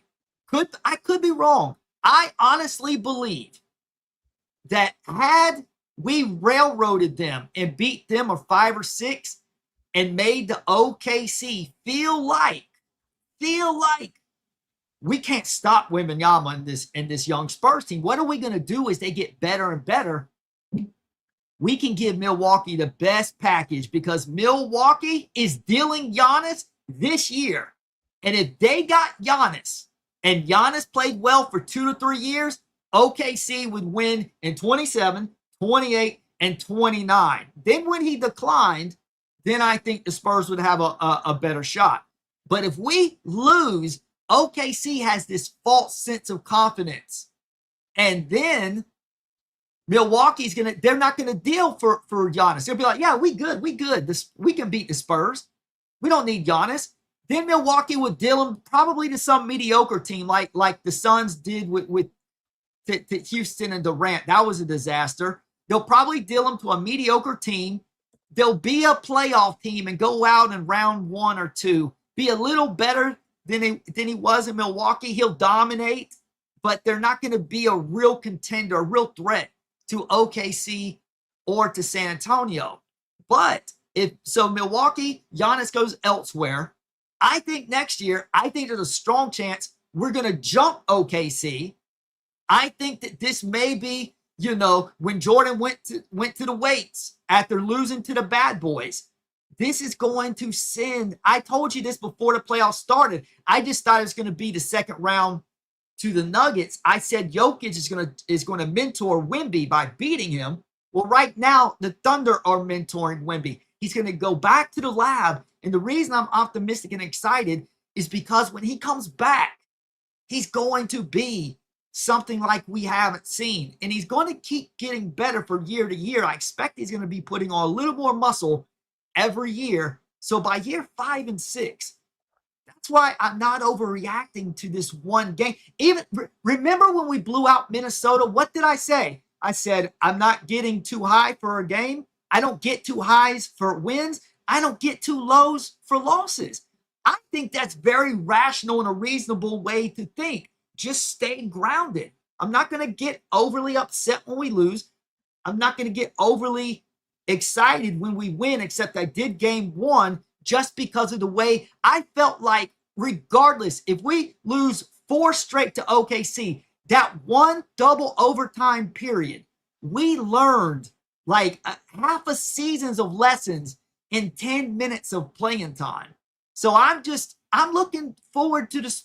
The future is bright. And of course, something could happen. I know that. And if that happens, then I'll get upset at that time. But right now, the future is very bright for San Antonio, and that's what I'm focusing on. We come back game 4. I thought we were going to win tonight and lose game 4. Now I expect us to win game 4. I thought it was going to be 2-2 going back to OKC. But even if we don't win, and I think the Spurs are going to bounce back and win a close game 4. And I think we're going to be all hyped up for game 5. And then there's going to be a lot of people doubting the Thunder and then back on the Spurs bench. This is what I was saying before, that sports fans are so fickle. They don't just change their mind from year to year, but then it started going from series to series. Now it's like game to game, quarter to quarter. People are switching up. I'm like, hold on. There's a big plan, an overall picture, and I focus on that. So yeah, a couple things to unpack. Like I agree. I don't know the Spurs. I don't think they're intentionally losing. But that it would be a byproduct if they did beat the Thunder. That would be a byproduct of maybe they pull a Milwaukee trade, and then that would be kind of like this 73-9 Warriors that lost to LeBron going out and getting KD. Whereas, so like LeBron basically by winning that one championship, yes, he got that one championship, but then he basically made sure he would never get another one there because by beating them, they went out and got KD, and then they could not be beaten then by LeBron. So like, and that's what I'm afraid of. That was a parallel. I forgot to mention that. Like that's exactly what I'm thinking. Oh no, I've seen this movie before. I don't want a sequel, especially when my Spurs are going to be the victim. And imagine if we beat OKC and then lose to the Knicks. Yeah, that would be. Then they got Giannis. Yeah, and then they got Giannis. Then we wouldn't even have one ring. And to put that in, To just put it in some kind of context, I just looked up while you were talking. I looked up the Giannis Antetokounmpo betting odds of where he will end up. This is unbelievable. Milwaukee is still number 2 on the odds of where he will be next year. I can't believe that is the case. But Miami is number 1. The Bucks are number 2. The Celtics are 3. The Warriors are 4. And the Warriors have no way to get him. And then the Nets are 5. That is a crazy collection of teams to me. Like the Warriors have no shot. They have no way to get a package. And the Nets, why would he agree to go to the Nets? Like those are crazy teams. And like Miami's not even that good. If they have to give up half of their other assets to get him, like how feasibly good can that's just a crazy collection of teams to me. Like I don't know why Giannis would want to go anywhere of any of those teams, quite frankly. He'd be back to square one. It would be no different than in Milwaukee. Might as well stay and rot in Milwaukee if you're going to go to another mediocre team, because he doesn't even really want to leave Milwaukee. It's the business side, because Giannis is loyal like KG. Like I still consider KG loyal, even though once you hit a standstill and there's no forward progress and your guy's aging, I think the franchise should trade you to a contender, which Minnesota did. I give Minnesota a lot of credit because they were trying to trade him to either LA or to Boston. They wanted to put him in a good position. I appreciate that. And why are they like that? Because they knew KG was loyal. So Giannis, I think, is loyal, even though he's kind of complained, but his complaints are understandable. It's not like he's not being a diva. He's endured a lot of mediocrity since their championship. They have not been good, even though they've been riddled with injuries. Another thing to consider, is there any prospects that could possibly go to Milwaukee with Giannis and make the team better that way? I don't know if there's anybody. I know Austin Reeves is a free agent, but I don't know if. See, Austin and Giannis would be good, but they'd be like they'd make Milwaukee like a 3 or 4 seed, and they'd probably lose in the second or Eastern Conference Finals or something. Yeah, their books aren't terrible, actually. They've got a bunch of player options. They can probably player options. Yeah, so never mind. They can't deactivate those. The players those are probably going to be picked up, most of them. So, but still 175 on the books. I mean, that's right at the cap. So like, and they're probably going to have to get rid of Miles Turner. My expectation is, because he's been talking a lot of shit on the organization, and he's been like the unnamed source or whatever that has been leaking a lot of information. So I would imagine they've got to get rid of Miles Turner, and he's got a big contract. So maybe they bring something, they could get something in for him. But also to your point, Gary, if it's 2-2, it's not impossible that the Spurs could win Game 5 on the road.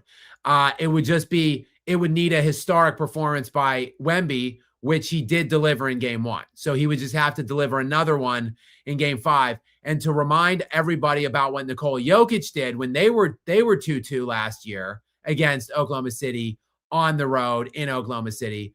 Jokic delivered like one of the craziest games I've ever seen. His team just completely failed him. He was 17 of 25 in that game in 44 minutes. So he played all but 4 minutes of that game. 17 of 25, 44 points, 15 rebounds, 5 assists, 2 steals, only 1 turnover. Just a ridiculous game. But unfortunately, and he was 5 of 7 from 3. The rest of the team was 7 of 39 from 3. Just could not buy a shot from 3 last year in that Game 5. Otherwise, they likely would have won the series. So, like, if Wemby can just get one person, which Jokic didn't get last year, if Wemby could get one of the guys to come along with him and he could have a historic performance in Game 5, then it's possible that can happen if they tie the series in Game 4 tomorrow. Good. Or Sunday. Good. Oh, something else I forgot to mention.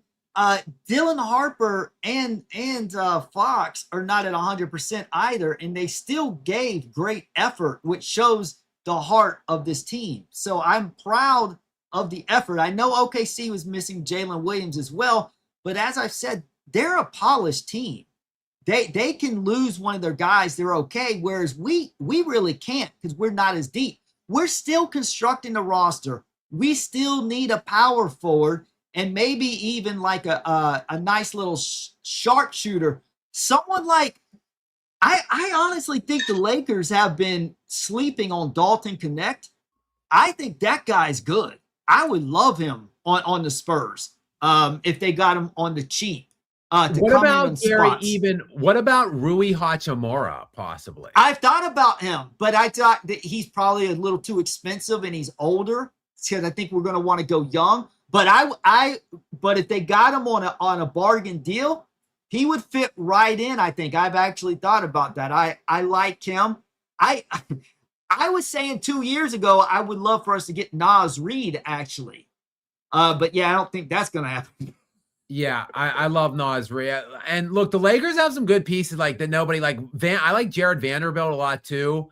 I like Rui Hachimura. Like they've got some good pieces that just get shit on and like undervalued and like bypassed because LeBron doesn't have enough help. So like we've got to go with that narrative as always. All right, we've got 26 Mr. WrestleMania is in next. Gary, I'll read this one real quick. And then while I'm reading it, can you look up what happened to Kyle Busch? Because I just heard about this today. It's just a severe illness. They haven't even said what. He said he suddenly had a severe illness. Really? So the future isn't guaranteed. Kyle Busch just died at 41. You have to take advantage of opportunities when you get them. I saw somebody sent me, was Kyle Busch the A card? Do you know, Gary? The A card? I'm not sure what that is. I don't know the number 8 car. I don't watch NASCAR at all. I have no clue about any of that. No idea. So one of my friends sent me something. I don't know if I didn't check it, so I don't want to even, but I don't know exactly what car. He was telling me that he drove the 8 car, died at 41. Kobe Bryant died at 41, wore number 8, obviously. Both of them died at 41 suddenly, both at the same age, both number 8s. Like, he just sent me this weird, like, connectivity with Kyle Busch, and it was, like, freaking, it was creeping me out, honestly, when I was reading the thing. But go ahead, Gary. Hold on. Put that back up. That last one. Okay, the future isn't guaranteed.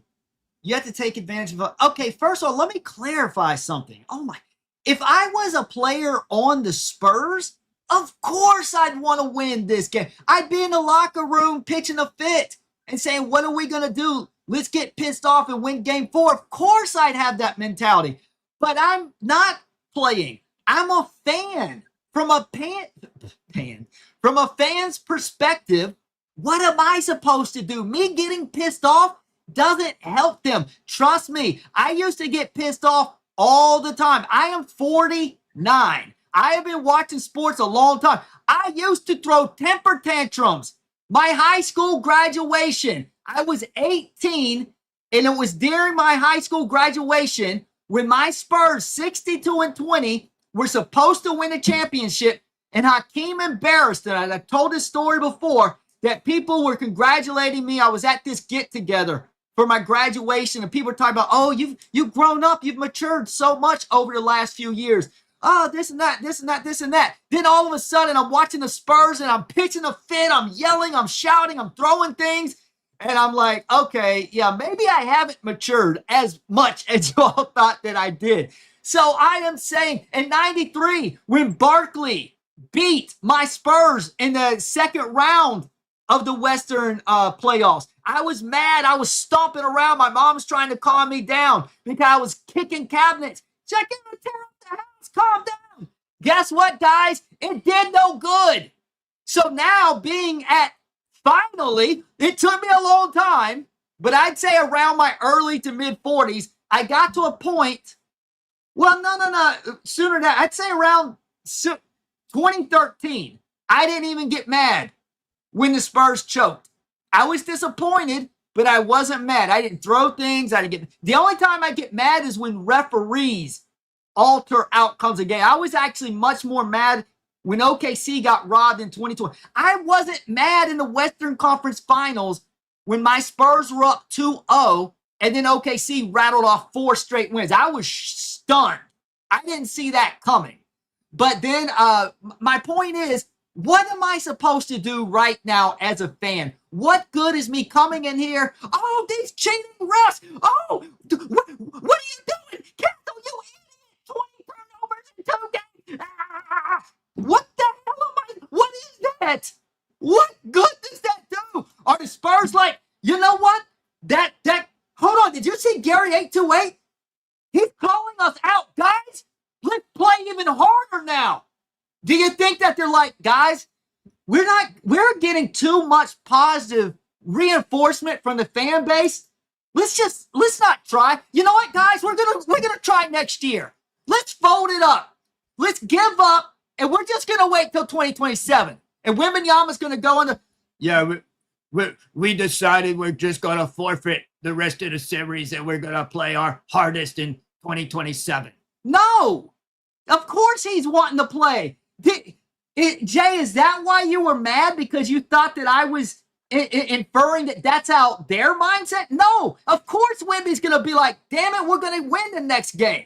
Of course. But Gary, I'll tell you this though, Gary. I've seen LeBron in post games before say, I don't care. Like basically, like it is what it is. Like it's just basketball, right, guys. Like and like honestly, it was in the 2011. I think it was the 2011 finals when they lost to Dallas. Like the worst choke I've ever seen in my life. Like he sat on the podium after a game and said, someone was like, how does it make you feel that someone's relishing in your failures or whatever? And his answer was, whatever. I have a great life. I make a lot of money. I just, I'm living my dream. Their lives are going to suck tomorrow. And I have a great life. Like, that's your answer, bro. Like, how about you look like you just like lost the world, bro? Like, how about like, it looks like your whole entire world just came crumbling down. So like, yeah, I get that you don't think Wemby feels that way, but some athletes do. It's not just LeBron. I know, dumb enough to say it and to talk about it. Oh, I absolutely know. This is why I love Wemby the way that I do. Because I told you before, I don't know if you were reading the emails or whatever, because I know you get logged down with them, but I was talking about, dude, this guy really does have the Kobe Mamba mentality. I'm like, this guy is going to be dangerous. He's going to be a problem in the future. And he's way better this year than he was year 2. And in year 2, way better than he was in year 1. There's no reason for me to think, because of his mindset, that he's going to continue to work his tail off.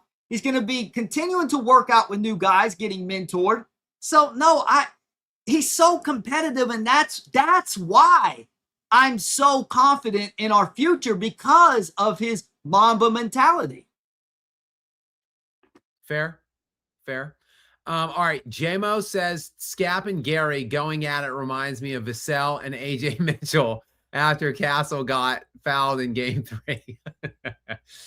Like I said, Gary and I are good for like one fight, maybe a show, but not every single show. But then if we go a long ways without fighting, then we need one good blow up.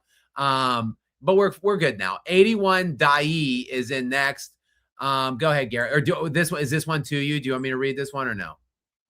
Gary, learn to cheer in the moment, not only when they are at their peak. What if they don't win in 2 years? You have to learn to feel the hurt to eventually feel the full happiness. Love the show.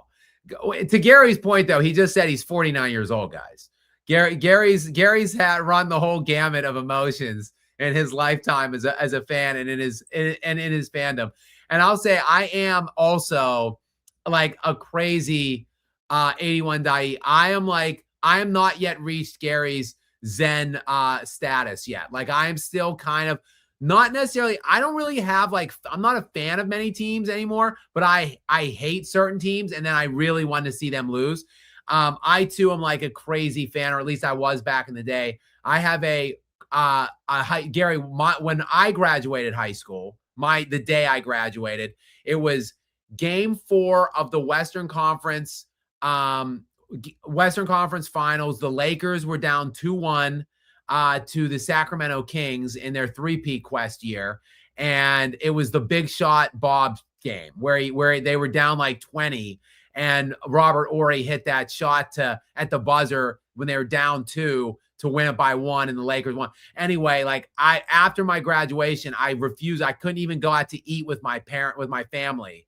Like, not only would I not go to any parties or anything, I refused to even go out to eat with my family because I had to get home to watch Game 4. And then I refused to go anywhere because it looked like they were going to lose. And then when they did end up winning, I went to one of my friends' parties later that night. But had they not won that game, I likely would have like destroyed half of my room and then just not gone out at all on my graduation night.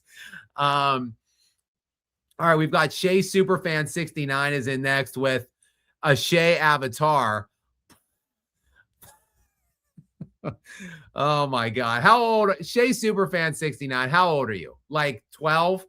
Put some respect on my king's name. All hail SGA. Like, I don't even believe these are real. Like, I don't even believe this is a real handle. Is that like Shai Superfan 69 of all things? Come on. Like, what, brah? Shai Superfan 69? Why don't you have him in his sports bra as your avatar? And you calling him my king? Come on, this can't be real. You're trolling, aren't you? Like 69 at the end of that handle, and you're calling another man your king? Please, come on. You're joking, right? No, I will not be putting any respect on your king's name anytime soon. We've got Cusmo Jimbo is in next. Go ahead, Gary, and read what Cusmo has for us. He's sitting back and relaxing on his 2-0 lead right now. Cusmo, just know this, brother. If the Thunder get by the Spurs, I'm on your Knicks, which means I'm going to be a harsh critic of them as well in the next round. But your Knicks look very good. I'm excited about your Knicks right now. Go ahead, Gary, with Cusmo's question or comment. Who is the most hateable team ever? This OKC team or the bad boy Pistons? Also, ask Whitlock the next time you appear on Fearless if he's ever had the Angel Reese combo special from McDonald's. Whitlock is an admitted huge fan of fast food. He makes many analogies about him eating fast food. I'll have to ask him about that. I've been trying to get Angel Reese to play me in a game of one-on-one basketball. I don't know if I've talked about it on here, but I've mentioned it on Whitlock's show.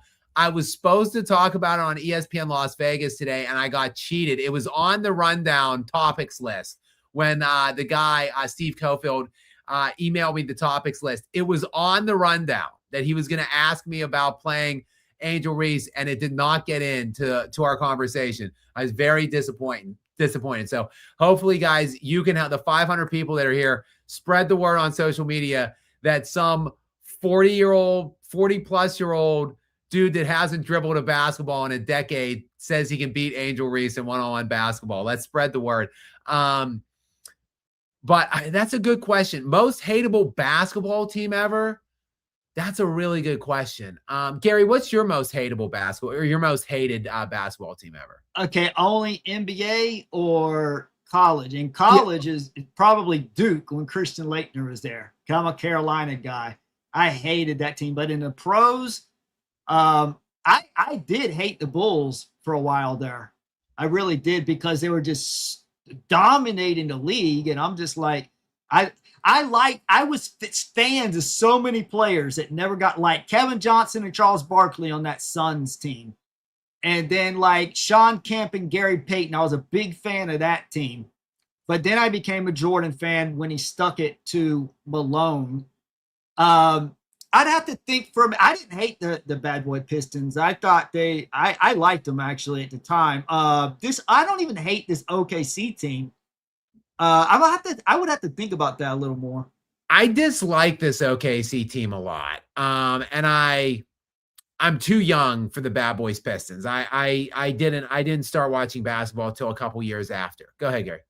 Heat! LeBron's Heat! Right. That's easy. Where I was going. That's easy. Where I was going. Yeah.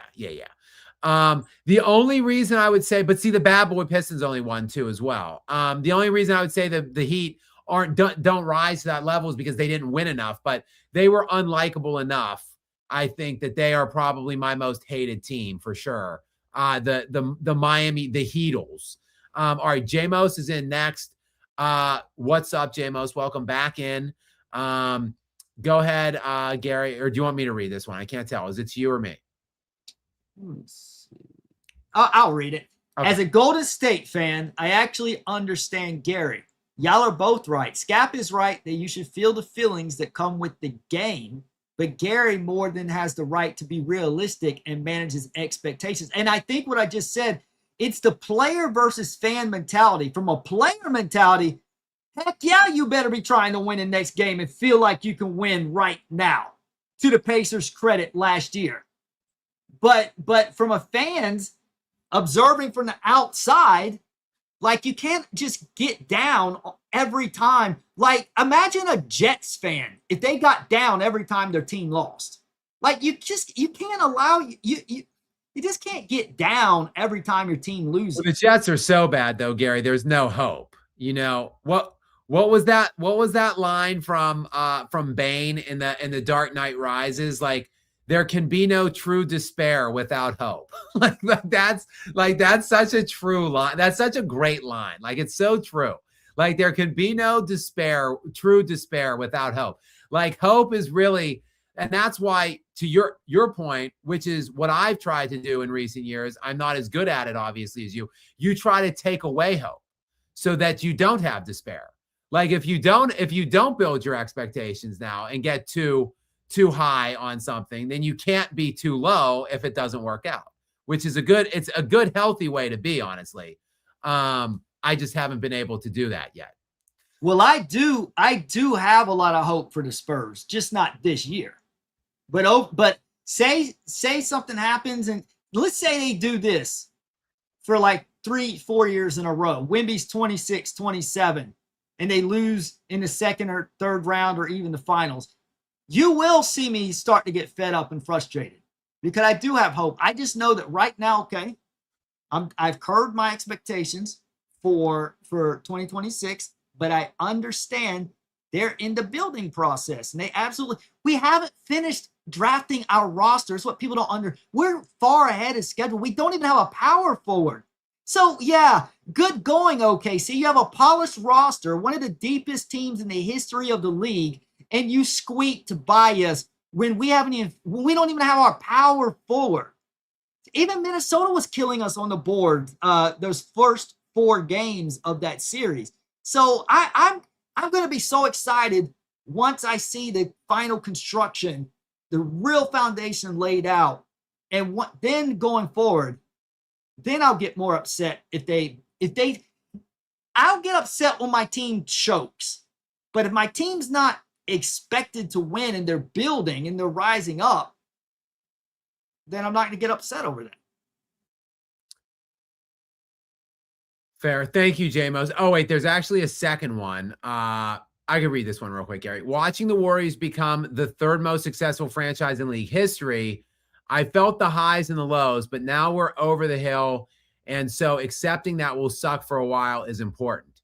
I'll say the 3rd most successful franchise in league history is a bit of a stretch, I'd say, Jamos. How many times? I'd still say the Bulls have the 3rd most titles, I think.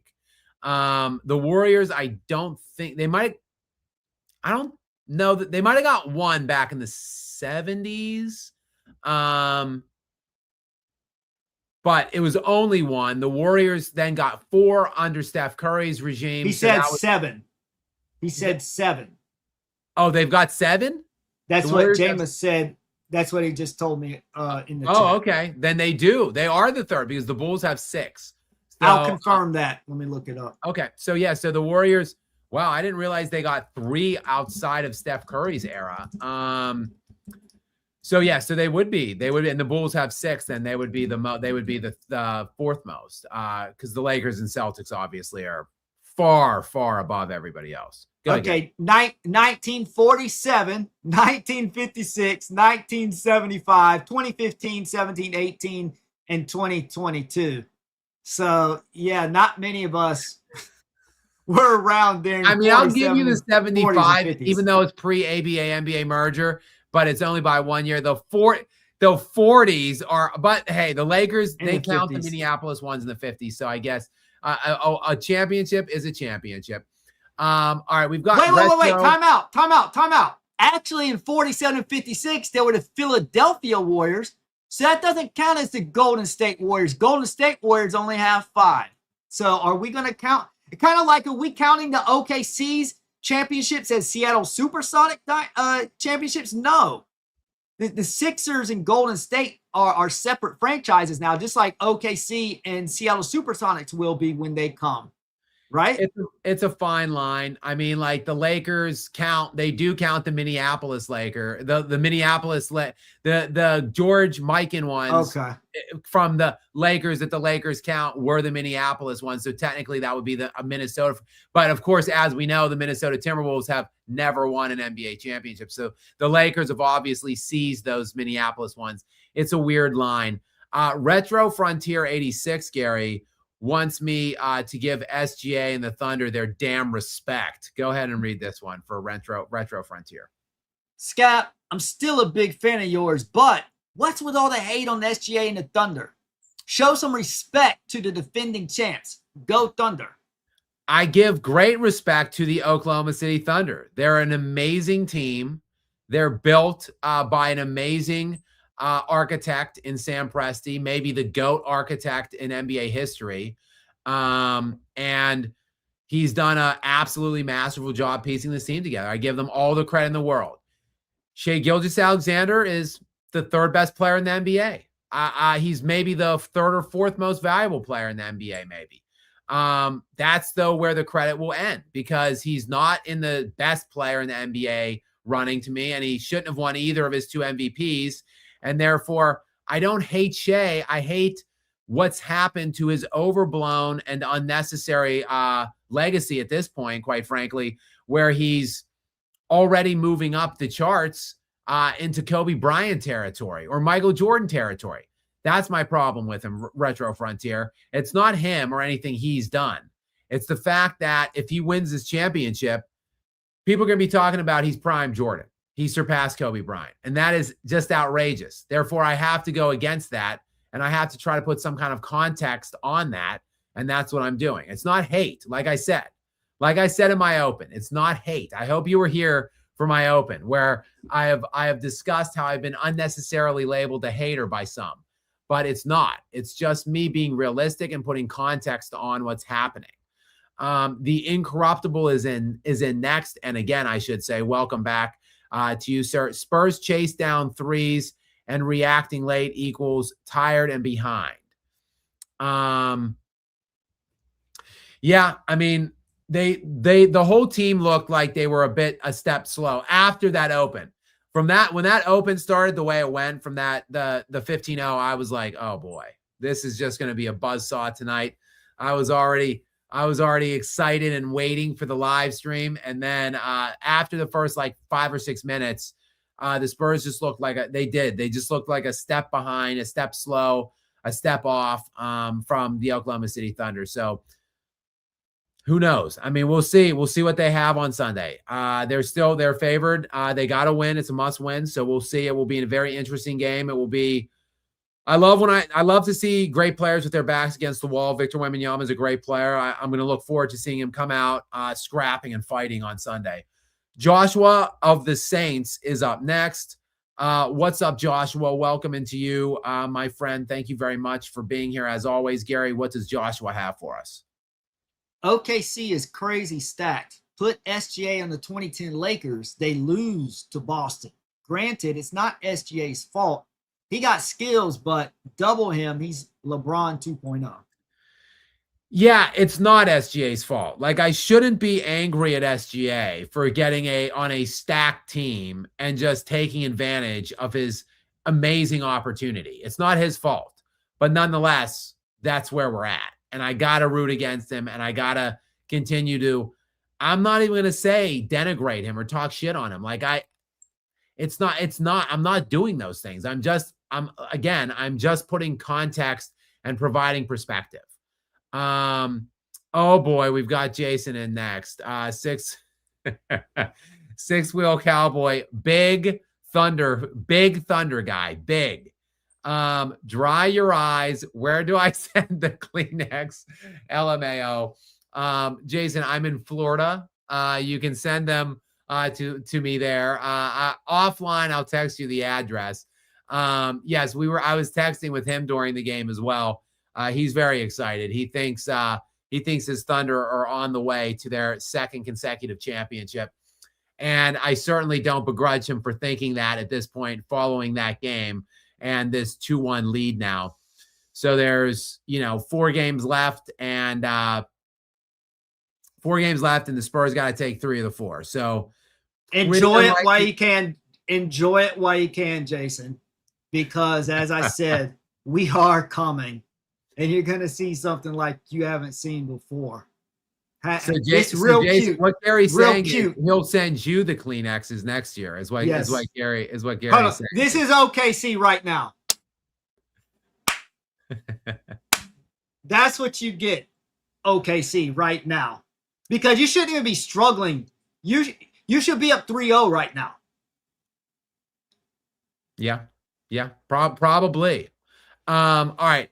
Seahawk Tua is in next, wanting to know what the current NFL equivalent is of the 2025-2026 Thunder. There is none. I think the Rams are the best team in the NFL. I think they should have won the Super Bowl last year. If you asked me 3 weeks out before the playoffs started, I would have said without a doubt the Rams were going to win. They had some horrendous games to end the year. They had a horrendous choke against the Seahawks, which gave basically, that was the thing that was the impetus of giving the Seahawks the 1 seed over the Rams. And that to me really cost the Rams the Super Bowl last year. But the Rams are just as good as they were last year, if not better. And they are the Super Bowl this year is in LA in the Rams building. So I would think that the Rams are the prohibitive favorite to win this year, if you ask me. But that doesn't mean that they will. And it doesn't mean that, look, it's hard in the NFL. It's hard to have a team that's like unbeatable or a super team. It's just hard. Like the way the cap, it is a rigidity with the cap. There is a hard cap. Like there's no apron tiers, luxury tax tiers, bird rules, flexibilities with how to extend guys and cheat caps. Like there's none of that in the NFL really, for the most part. And the NFL is all about stopping dynasties and creating parity and helping teams go from worst to first in the division every single year. They incentivize it with like, if you finish worst in your division, you play the worst place schedule. If you finish first, you play like one of the hardest schedules in the NFL. So like they go out of their way to do it. And it's just hard to build. Like probably the best dynasty we've ever seen in the NFL is likely the Patriots. Growing up, born and raised in Pittsburgh, and being weaned on the legend of the Steelers and the 70s Steelers, and as great as the 70s Steelers were, and anyone that was alive and can remember the 1970s will have you know they won Super Bowl, I think it was 9, 10, and then 13 and 14. But anyone that was there during the time would have you know 11 and 12, the middle years, were actually their best years. But they had too many injuries and things that just didn't come together for them in those 2 years. So realistically, they would have you believe there's a 6-year run where the Steelers could have and should have maybe won the Super Bowl every year. But even with that said, Tom Brady, what he did in the modern era of free agency, player movement, and essentially de-incentivizing dynasties, what Tom Brady and the New England Patriots did is likely never going to be duplicated, and it's probably the best thing we've ever seen because the Patriots had no Super Bowls before Tom Brady. Now they have they're tied for the most Super Bowls ever now. After a 15 or whatever 17-year run of Tom Brady in New England, then he went to Tampa and won another one. But as dominant as the Patriots were, and in terms of they did win all the time and they were always in the AFC Championship game or the Super Bowl, you didn't get the sense going into the year like, oh, well, the Patriots are just unstoppable. Like, never did you think that. So, like, even though they were the best dynasty probably ever, like, they didn't seem to have an overwhelming advantage on everybody else. Like, the Thunder, though, in basketball is different. It's a different sport. And, like, there's fewer people, and you can, again, you can get a hold of the players at young ages. You possess their bird rights. You can extend them and break the cap and all that, yada, yada, yada. And, like, you just have unbeatable team. Like, the NBA, basically, now we're in a run where this will be the first team, Gary, I think, that's won back-to-back in the 2020s. Like, we haven't had back-to-back winners since I think the Warriors in 17 and 18 were the last. So nearly a decade, we haven't had a back-to-back winner. But before that, though, teams won back-to-back all the time. Like, there were teams winning like two back-to-back, 3 and 4, like all the time. Like, there were these teams that won multiple and several year runs. Like, it hasn't been like that for a while. So, I mean, we'll see. I don't think, though, Seahawk, to your question, I probably over-talked that, Gary. Do you have any thought on that or anything to add on my NFL dynasty thoughts there? Not really. Yeah, I mean, it's just different, honestly. All right, Joshua of the Saints back in. Gary, I'll turn this one over to you since I just rambled on about that NFL dynasty question. Spurs are young, but I'm happy to watch the competitive basketball. I see Wemby coming back stronger and dominating like a taller version of Duncan. Yeah, I mean, Wemby was much younger. Duncan was, Gary, I believe, in his third year, right? When he won second or third. Was it second or third when he won the second? Okay. I mean, that's crazy. But he was older when he came in. Like, he played 4 full years at Wake Forest. And right? he came onto a team that was already ready because they only got him because of previous injuries the year before. But that team had went 62 and 20 in 94, 95. And in 96, they all got injured. 97, they were able to get the number 1 draft pick in Duncan. So that's why they were so successful so fast. To be honest, it really wasn't fair to the Celtics and Sixers because they were really terrible teams. Yeah, and Tim Duncan was one of those guys that was like the undisputed guy. Like, he was like one of those guys that, like, you knew if you got the first pick, you're taking Tim Duncan, period. And he was such a rare instance that guy plays 4 years ago. I mean, it was a different time back then, and Tim Duncan was a different kind of guy.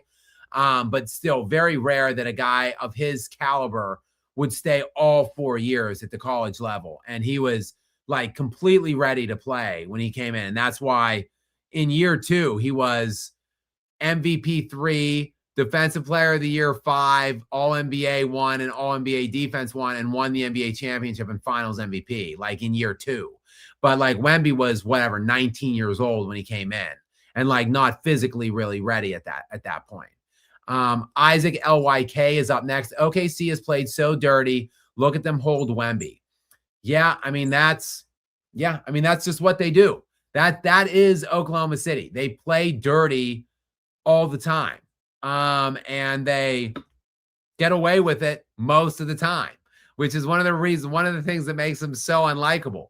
But they're a dominant team, and you just need a bully to come up and get and pop them back. And the Spurs are not quite ready yet, I don't think, but they will be very soon.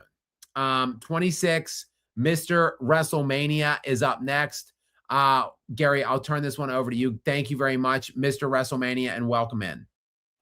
Welcome back. Spurs should stop doubling SGA. Spurs should stop doubling SGA. He is going to get his numbers. Just keep everybody else in check. Stop leaving Caruso open. Yeah, Caruso has been ridiculous in this series. He really has been. Like last series, it was AJ Mitchell that like came out of nowhere, basically. And now this series, and look, Caruso is a good player, and he makes these shots from time to time. But I think I heard during the telecast he shot like 30% from the 3 in the regular season or something like that. Dude shoots like he's making like every shot. It seems like every shot he takes goes in from 3. Like it is. He is on a crazy run. I agree with you. Like, yeah, because Shai, while he shot like shit tonight and he shot 35%, I think he had like 12 assists, I want to say tonight. 12 assists. So yeah, like if it's me, like I take my chances with Shai. Like I'd be like, go ahead, try to get 50 on like Wemby or Harper one-on-one, and you don't let anybody else get involved. Like that would probably be the tactic or the defensive strategy I would deploy next. I agree with you, Mr. WrestleMania. All right, Vivid Sid 94 is in next. I also hate the will be good in 2029 stuff. I don't think I think he's at like 2028, but yeah, I mean, look, they're so young. I do understand where Gary's coming from. I'm just so greedy and or such a hater on Oklahoma City at this point that like I just don't want them to win. I don't want the Thunder to win anymore at this point. And like everyone, like titles they're big currencies and legacies, like big currencies. The difference between 1 and 2 titles is immense, and the difference between 2 and 3 is even bigger. So like, I mean, if SGA gets to 3 titles, like he'll be like top 12 consideration already, like instantly. Like if he gets 3 in a row, like he'll be probably considered, like he'll move past every player we've seen. Not in my book, but the consensus will be Shai is moved beyond every player this basically since 2010. He will jump Giannis, Jokic, probably Steph even. I think the consensus will be Shai is better than every player other than LeBron since like 2010. And maybe he's going to be getting close to Kobe and Duncan already. So if he gets 3 in a row. So basically, people will be saying he's the best player this century other than LeBron, 2000 to present, if he gets 3 in a row. So like these are big currencies. So like I'm very greedy and I just want him to get as few as possible at this point. And Jason is back in. 6-wheel cowboy. The waters are warm tonight from OKC hating tears. Yes, Jason, this is not a very friendly OKC chat. I would say don't come in. If the Spurs win on Sunday, there will probably be about twice as many people in here all celebrating your Thunder's demise. We've got Katzenellen Bog. I don't know. I probably completely destroyed that.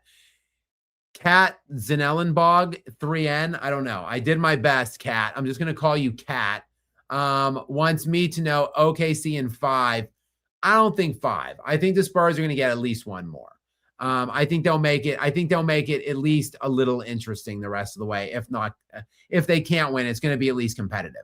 Mr. Bum, I don't really know how to say this. Go ahead, Gary. I've also just got to throw in, I think I'm a lot different than you right now because I don't hate OK. I can't stand LeBron because of LeBron is a raging narcissist. LeBron is that guy who relies strictly on his talent. And because of his talent, he thinks he's better than everyone else. That is why he went on that pep rally, said not 1, not 2, not 3, and declared 8 championships. I can't stand that. That is what I hate. My point of saying that, I don't hate OKC because they just showed LeBron in that whole debacle. That's not the way to build. The way to build is through the draft and through making smart acquisitions. I appreciate OKC. I don't hate them. Obviously, I'm heavily rooting against them right now because they're playing my Spurs.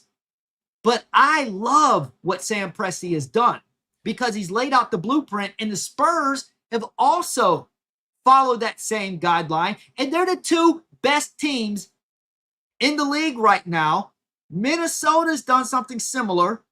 They're a very good team. The Knicks are also have a similar plan. They're a very good team. So I appreciate franchises who don't take shortcuts and build organically. So, of course, I'm a Spurs fan, but I also appreciate other teams that build the right way opposed to what LeBron did because we are still feeling the residue from what LeBron did in 2010. Because had he not done that, KD never would have went to the Warriors. and we wouldn't have had that super team. That's true. So, but the Warriors were OKC in 2012. Sam Presti built an organic team there. And then the Warriors built an organic team with Steph, Clay, and Draymond. But LeBron got in the way of all of that. We're finally getting back to parity, building the right way. We've got OKC that led the way. San Antonio's following the way. And I think that it's just great for the sport of basketball, and we're getting our sport back that LeBron James hijacked. Yeah, I mean, I just simply dislike OKC because of the overratedness of Shai Gilgeous-Alexander. That's why I dislike them. I think the country, by and large, dislikes them because of their ridiculous flopping ways, and the fact that they get away with murder, literally almost, on defense, and then they flop all over the place on offense and try to grift their way to the free throw line.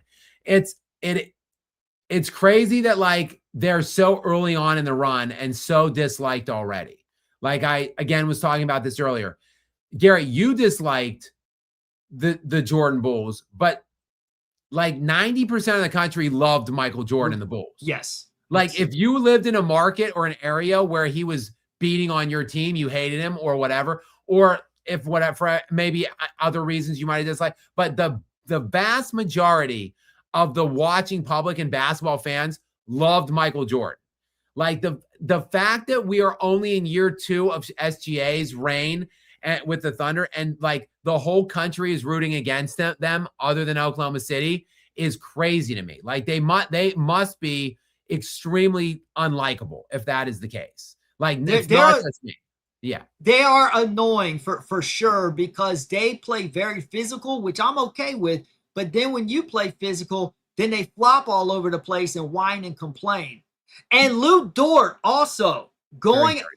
Okay, it's a good thing I'm not commissioner. I am not effing around when it comes to injuries. You go after an injured player, you're done for the year. No pay. Now, if they say, no, it was an accident, I didn't mean to do it, then we can investigate. And if it turns out, okay, maybe it was an accident, okay, we'll reinstate you. You injure a guy or go after an injured guy, you're done for the year, maybe even your career. It's a privilege to play in the NBA. You can't be going at people's injured knees like that because Jokic is the best player in the league currently. Right now, I don't care what anyone says. I think Jokic still currently is the most talented overall. But my point is, you go after his knee, or even SGA. You go after like if Stephon Castle, for example, which he never would. But if he like went after SGA's knee and tried to take him out, I would be upset with my Spurs because that's dirty. I don't like that kind of stuff, and I think that there should be stricter things than you might face a 3-game suspension, 5-game suspension at the most. I just don't think you should be going after injured players. Anyways, did not mean to ramble. We've got Mr. Bum 751 in here next, and he wants to ask, most pathetic franchise, Clips or Sixers? Who else? Sixers at least have championship, unlike the Clips. Yeah, I mean, it's got to be the Clippers, right? Even though they've been a little competitive in recent years, but they're just such a moribund, disgusting franchise. Like they've got, they've got the bags on their faces. They've never won anything of note. Yeah, I mean, it's got to be the Clippers. The Clippers are one of the worst professionally run organizations in all of sports. I would put, unfortunately, my hometown Pittsburgh Pirates in the running, though they're pretty good this year. They are over 500. They're in the mix for a wild card berth this year. They have maybe the best pitcher in baseball and a young stud as well that they brought up, a young stud hitter. But they're in the mix because they haven't won shit in like 30 years. And the Lions would have been in the running too, but they've been good the last couple years. But they're still in the running because as much as I love Dan Campbell in this current iteration of the Lions, they're from a whole franchise standpoint, they are so pitiful and abysmal that they're in the running. But for basketball, I would say it's the Clips for sure. You've got the Bungles as well, though they've got Joey Burrow now. So maybe, and Chase, and Jamar Chase. So maybe they look like they're in the come up, though they can't get in the playoffs the last couple of years. Even that has to do somewhat with injuries, but the Bungles and the Browns as well are always in the mix as well in terms of crappy overall sports franchises. We've got By the Bounce 49 is in next. Go ahead, Gary, with By the Bounce. It's annoying because the Spurs have the only shot of breaking up this impending dynasty. History will put too much stock on Shai's impact or lack thereof. Yeah, I mean, there's nothing that can stop Shai. If he wins, all he needs to do is win the championships at this point on the back of his team and his great bench. And if he just rides along, if he just goes along for the ride, he will be top 10 to 12 all time very shortly. So I agree. Like, By the Bounce. Thank you for the comment. Thank you for coming in and supporting us. And I agree completely and full-heartedly with you on that one. All right, Jason is back in again. And I think he's got another one coming up as well. Gary, let's just do Jason's back-to-back here. He comes back again. To you, Gary, you are delusional. Sam will have a plan for Bambi. Do you know what that means, Gary? Do you know what he's talking about? He's saying Sam Presti's got a plan for Wemby. Oh, Wemby. Oh, I see. I didn't know. Okay. I didn't know that Wemby equaled Bambi. Okay. I see. What's funny is, and I know because Jason and I talk often offline. What's funny is he always makes fun of Wembenyama and like how frail and skinny he is. Jason, you understand that Chet Holmgren is even skinnier and more frail. You get that, right? And Wemby's at least showing some interest in bulking up and adding muscle. Like, Chet has not done any of that to this point. And you've got Chet for like 5 years and like $150+ million. So you've got that guy on yours on your roster for a while to come. And may I add, Chet looks very frightened of Bambi, aka Wemby. Okay, let's go back to back with Jason, 6-Will Cowboy. Thank you, Jason, by the way, for your continued support here. Sam, 0 interest in Giannis. He's washed, which I wouldn't necessarily push back on, quite frankly. Like, as much as I love Giannis. Like, I have immense respect for him, but like, I mean, he's been so durable. Like 70, these are starting in his rookie year, 77, 81, 80, 80, 75, 72. So his first 6 years, he played at least 72 games or more, 80 something 3 years. Then we go into 63, 61, 67, 63. So not so good. Now, some of those were COVID affected, so not that bad. Because 2 of those years were only like 72 game years. But then 73, fine. And then 67 and 36. And more to the point of how many he's played or hasn't played in the regular season, he's been hurt in the playoffs a lot. Like, he won the championship in 2021. 2021. He's only been in two playoff runs since then. So in 5 years since the title, in his age 26 season, he's only been in 2 playoff appearances since then. He lost in the second round in one of them, and then he's played in only 3 games since 2023. So basically 2022, he played in 12 games, and then he's played in 3 total playoff games since. So in 4 years, he's played in 3 playoff games. That's concerning.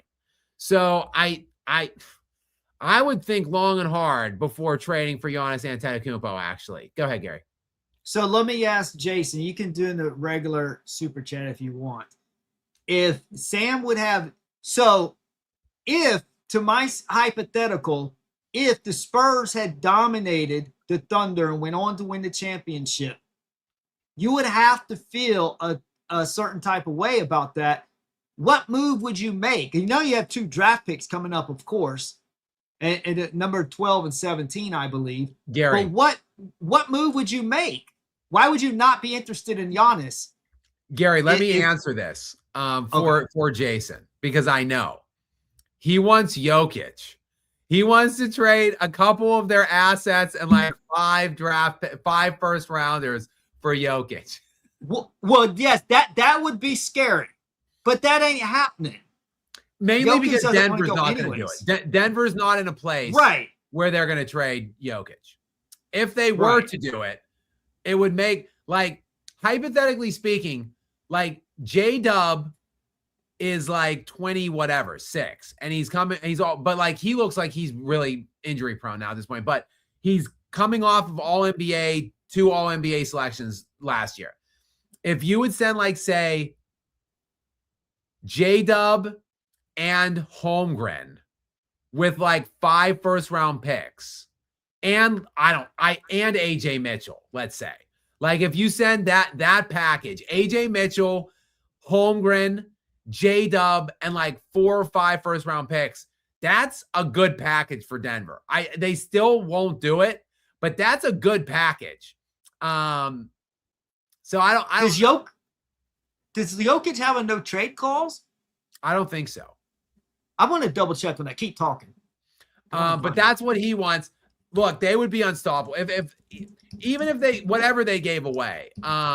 They could give away J-Dub, Chet, and like literally any other player other than Shai, or really that's it. Shai would be the only untouchable player. They would still probably be the deepest team in the NBA, and they would have arguably the best 2 players they would have the best 2 players other than Wemby.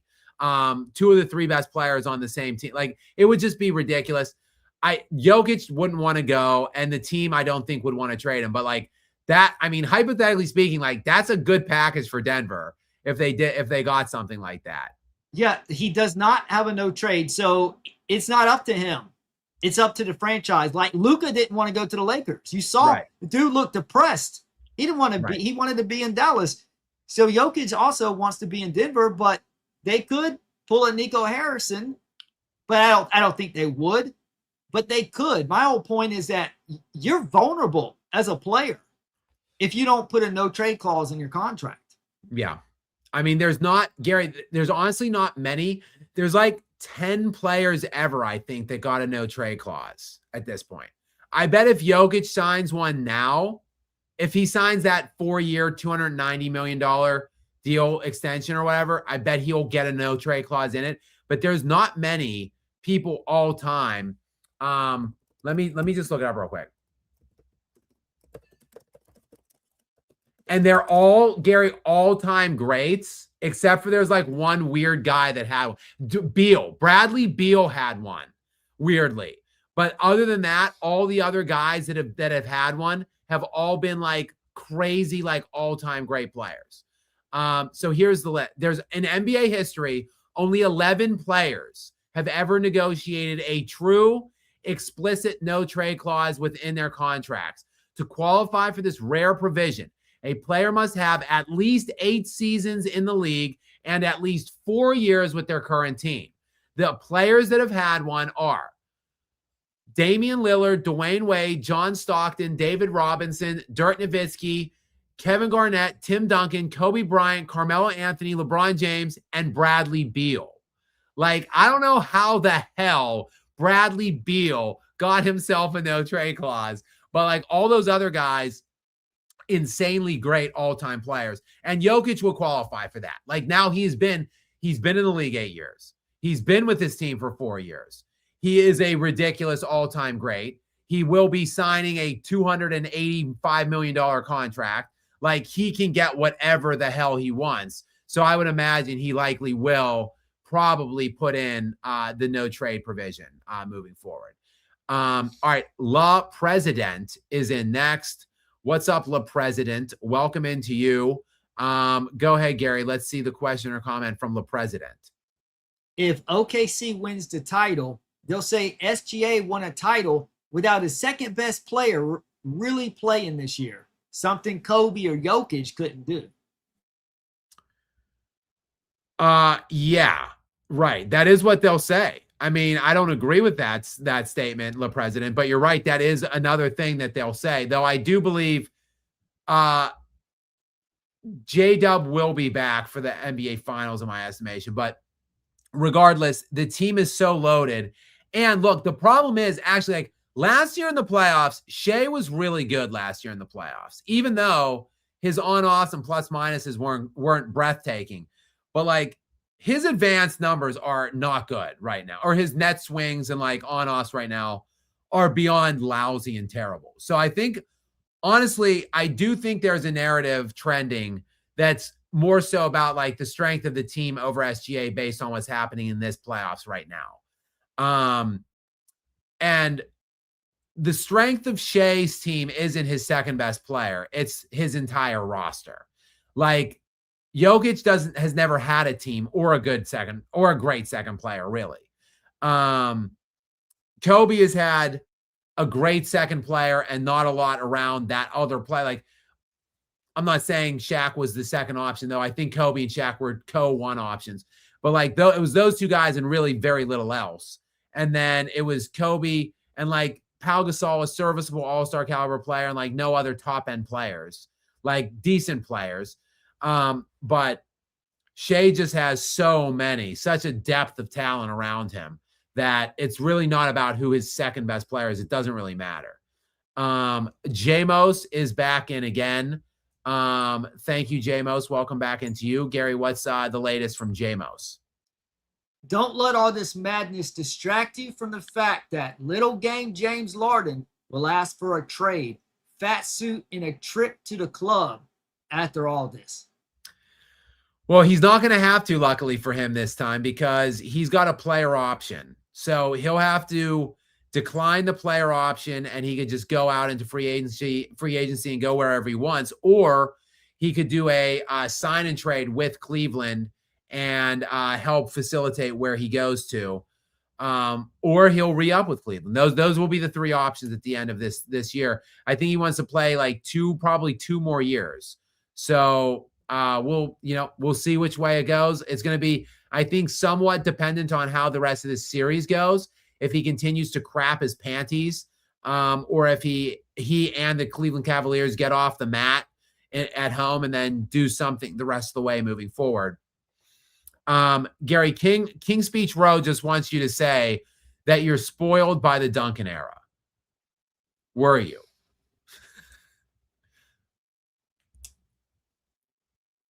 Maybe.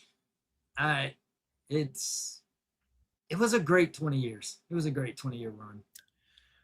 Gary, I was spoiled by, look, when I was like in my early 20s, like when I was in my 20s, or let's say my late teens and into my late teens to like 20s, I was a huge Steelers fan, huge. They went to 3 Super Bowls, 1, 2. Also that time, the Penguins, the team in my city, were winning 2 Stanley Cups at that same time. And me being a diehard Kobe Bryant fan, he was winning 5 championships. So like I had all that going on at the same time from like when I was like 17, 18 to like 26. And like since then, I've had very little. I've been a very miserable and crotchety and depressed man from then for like the last 15 years since. Like basically my only celebrations have been when people lose that I don't like. Like the only championship I've really been able to celebrate that I've liked since then, because I even hated Tom Brady back then. When he was winning most of his championships, I hated him. I found a fondness and a love for Tom Brady late in his career. And then I live around Tampa. He came to Tampa. I moved around here when he came here as well. And I really liked Brady in his last few years in New England. So I was really rooting for him when he was with the Buccaneers. So I enjoyed and appreciated that championship, and then Jokic's championship. And then that's pretty much it. Like that's all I've really been able to celebrate in like 15 years. So if you were spoiled by your era, I certainly was spoiled by that one that I had. I'll tell you that much. Next in we've got Cats and Ellabog 3N again. Cat, that's what I'm going to continue to call you. Cat, welcome back to you. Thank you very much. for being here. I'm sorry I probably continue to murder your handle, but Kat, I appreciate you. Geez, 49, he is already a great grandfather. Gary, they're age shaming you now in here. I'm not that far behind Gary, unfortunately, guys. I know you don't have to tell me. Please, Kat, don't come back in and say how good I look. I know, but I'm not that far behind Gary. So I am not a great grandfather. I can guarantee you that. Ruthless Raider 78 is in and wants to know, will Anal Eel ever win your respect? It's too late now at this point, Ruthless Raider. He's done too many things. He's been too insufferable. It's just one ridiculous, cheap championship grab after the next. One chosen one tattoo too many. One calling himself the GOAT and showing up with live goats to parties. Instance too many. He's just there's nothing he can do. I don't know. I guess if he would go to the Wizards and average 35 points per game for a postseason run and win the championship there next year, maybe he would get my respect for that. But that it seems pretty unlikely, Ruthless. Del Toro 4281, or I'm sorry, Del Toro 428i is in next. Thank you very much. Check weather radar in San Antonio right now. All thunder. I see what you did there. I see what you did, Del Toro. I mean, yeah, like I said, I started out, I got to tip my cap to the MVB, the most valuable bench. Del Toro 428i is back in, Gary. I'll turn this one over to you. What's this second one? And thank you very much, Del Toro 428i, for your back-to-back generous donations. Polished roster. Do you really think OKC are done building? Are you aware of how much draft capital they have, including the best GM in league, Sam P? They do have a lot of draft capital, but they also have a very robust salary structure now at this point. They are paying a lot of guys a lot of money. He was asking me. Oh, go ahead. Go on, Gary. I think so. First of all, they are a polished roster. I didn't say they're a finished roster. I said they're polished. I said they're a finished roster, but I didn't mean they weren't going to still make moves. I know they have draft picks coming up. I understand all that. I'm just saying that the Spurs are still in rebuilding mode. OKC's already won a championship, and they're not going to do anything too drastic. They're either going to trade these picks later on, or they're going to use these draft picks to replace other players. So it's not like they're going to get much better than they are right now, because they can't keep everybody and draft a bunch of young guys too. What they should do is trade those for like 2032, 2033 picks. Yeah, let me chime in here, Gary, because the salary cap this year in 2025, 2026 was $154 million. We don't know exactly what the finalized number is going to be in 2026, 2027. However, the estimation, or the expectation, I should say, is that it will go up to $165 million. The luxury tax range will nestle in right around $200 to $201 million. The first tax apron will be $210 million, and the second apron will be $222 million. That's the estimation. Okay. The Oklahoma City Thunder's cap right now on the books for next year is $250 million. 250. They are obliterating the second apron. The second apron is a distant, far away thing to them right now. And they've got two guys with team options for 1 year left. Isaiah Hartenstein at $30 million roughly, and Lou Dort at $18 million.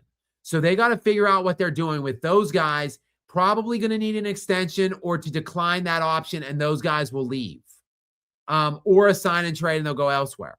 And even if those guys leave, they're still well into the they're still well into the first apron. So yes, they are pretty much a finished roster. What they can do is continue to reload with hitting on their draft picks. And then when those guys come to maturation on those contracts, either trading them or letting them just walk for nothing. Like right now, for instance, it's AJ Mitchell at $2 million per. The guy has way overperformed that contract. So like he deserves like 25 million per at least. So like they can hold on to him for another year, and then they're going to have to just let him go. And he's going to go sign a $120 million contract somewhere. And they'll have to hope that their next pick that comes in, their next draft pick comes in, they can replace the AJ Mitchell with that guy. And he's just as good as AJ Mitchell, making $2 million moving forward. That's all they can do because they're capped out. So yeah, Gary's right. They are a finished roster. So that's why the Spurs aren't. They're like 70, 80 million under where the Thunder are right now on their books. And they've got some collateral as well in the draft, and they've got a ton of money to go out in free agency and stuff. So yeah, the Spurs, you would figure with their maturation in terms of the things they've learned and the lessons they take away from this postseason, they all get a year older, a year wiser, whatever, and the improvements that they can use with the cap space. The Spurs will be much better next year. Much. The Thunder will not be better. They'll be at best the same. So yeah, Del Toro, I think what Gary said is making sense. Okay, Shea Superfan is back in 69. Gary, I don't want to make you lower yourself to read this one. I'm going to set the record straight. SGA is going to pass MJ. He might even pass Braun. Stop hating on true greatness and enjoy it while it's here. What? Who? Look! Oh, he changed it. The avatar has changed, Gary. I said that he should have Shai in a sports bra as his avatar, and he did it. Now I know. Okay, this is funny. This is just a troll job. This is actually really funny. I tip my cap to you, Shai Superfan 69. You got me. And great change on the avatar. We've got Dennis VC. Let me ask you, Skap. Hold on. Let me ask, backing off that. Do you think SGA is going to be better than Braun by the time he retires? That's a good question. I think that would be a more fair comparison than to Kobe or MJ. It would be. It would be. So consensus likely no, but for me, there's a chance. Yeah. I think for me, like if Shai stays put in Oklahoma City, even though his team's stacked, like at least he stayed put and didn't jump around and leave to get his rings. So like, I think, yeah, if Shai got 3 rings and 3 MVPs, I would probably put Shai above LeBron. Yes. But neither of them are close to Kobe or Jordan to me. Okay. Shai Superfan, if you're still in the chat, if you're still watching, if you plan to put any more super chats on here, you got to get a pic of Jared McCain twerking for us. That's what we want to see next. Yeah, maybe get a team pic of them with like their brassieres and their like pink wraps on and stuff. I'm sure there's a team picture that exists somewhere with that. All right, we've got Dennis VC Kaparis, maybe. I don't know. I'm very bad at these all lowercase numbers. I know it's Dennis though. So Dennis, thank you very much. Welcome in. I appreciate you being here. Gary, go ahead and read this question or comment from Dennis. Hey, Skap, what are your thoughts on the playoffs, Eastern Conference Finals, Western Conference Finals, logos inside the court that the NBA stopped doing? Okay, so he's asking for the East-West Finals logos inside the court that the NBA stopped doing. Yeah, I guess I don't really have that hot of a take on it either way. I like the logos on the court, or in the court. So I didn't have a problem with them being there. I like them being there, but it's not something that it's not like an egregious change or something that really sticks in my craw or anything like that. I'll be honest with you, as I edit all of my own videos right now, which I'm not a big fan of editing, but I usually if there's anything on the peripheral of the screen, like if there's any like an NBC logo or whatever, I cut it off. And I kind of for overall editing purposes, like when I use footage from games from earlier in the year or in a different season, like I like when the logo is not there for editing purposes, because you can't tell really what game it is or when it's from, when that footage is exactly from. So I guess in that sense I kind of like it. I've got Keon Hendrickson 638 in next. The man had 26 points and 12 assists, which led his team in both categories. How's he being carried? Well, Keon, he shot 35% from the floor. So that's not good, especially for a guy that's heralded for his efficiency. I think he shot like 66 true shooting percentage this year. So 35% from the field, 6 of 17 is not particularly all that good. Secondarily, the opposing star tonight kind of neutralized what he did in Victor Wembanyama. His bench had 76 points. His bench outscored the other bench by 53 points. I don't know, Keon. That sounds like a carry job to me. That's why I say that it's a carry job. Because I didn't even look. I didn't even look at the stat line. I'm looking at the box score now. Yeah, Wemby's so bad. 8 of 15 and 26 points. Right. So we're gonna crap all over him for that, but yet we're gonna praise what is SGA? Same amount of points on 6 of 17 shooting. Right. On a team that's been together much longer, on a polished roster. But yet we're gonna dump all over Wembanyama, and now we're glazing SGA. That's what I said, man. These sports fans are so fickle.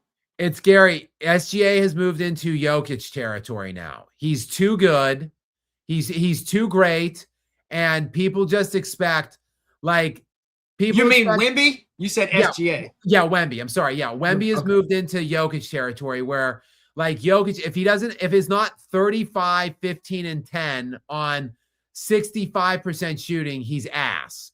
And same with Wemby. Like if it's not 40, 15, and 7 blocks, he's shit. You know, like that's just how good these guys are. And the thing is, this is what I have always said with Jokic.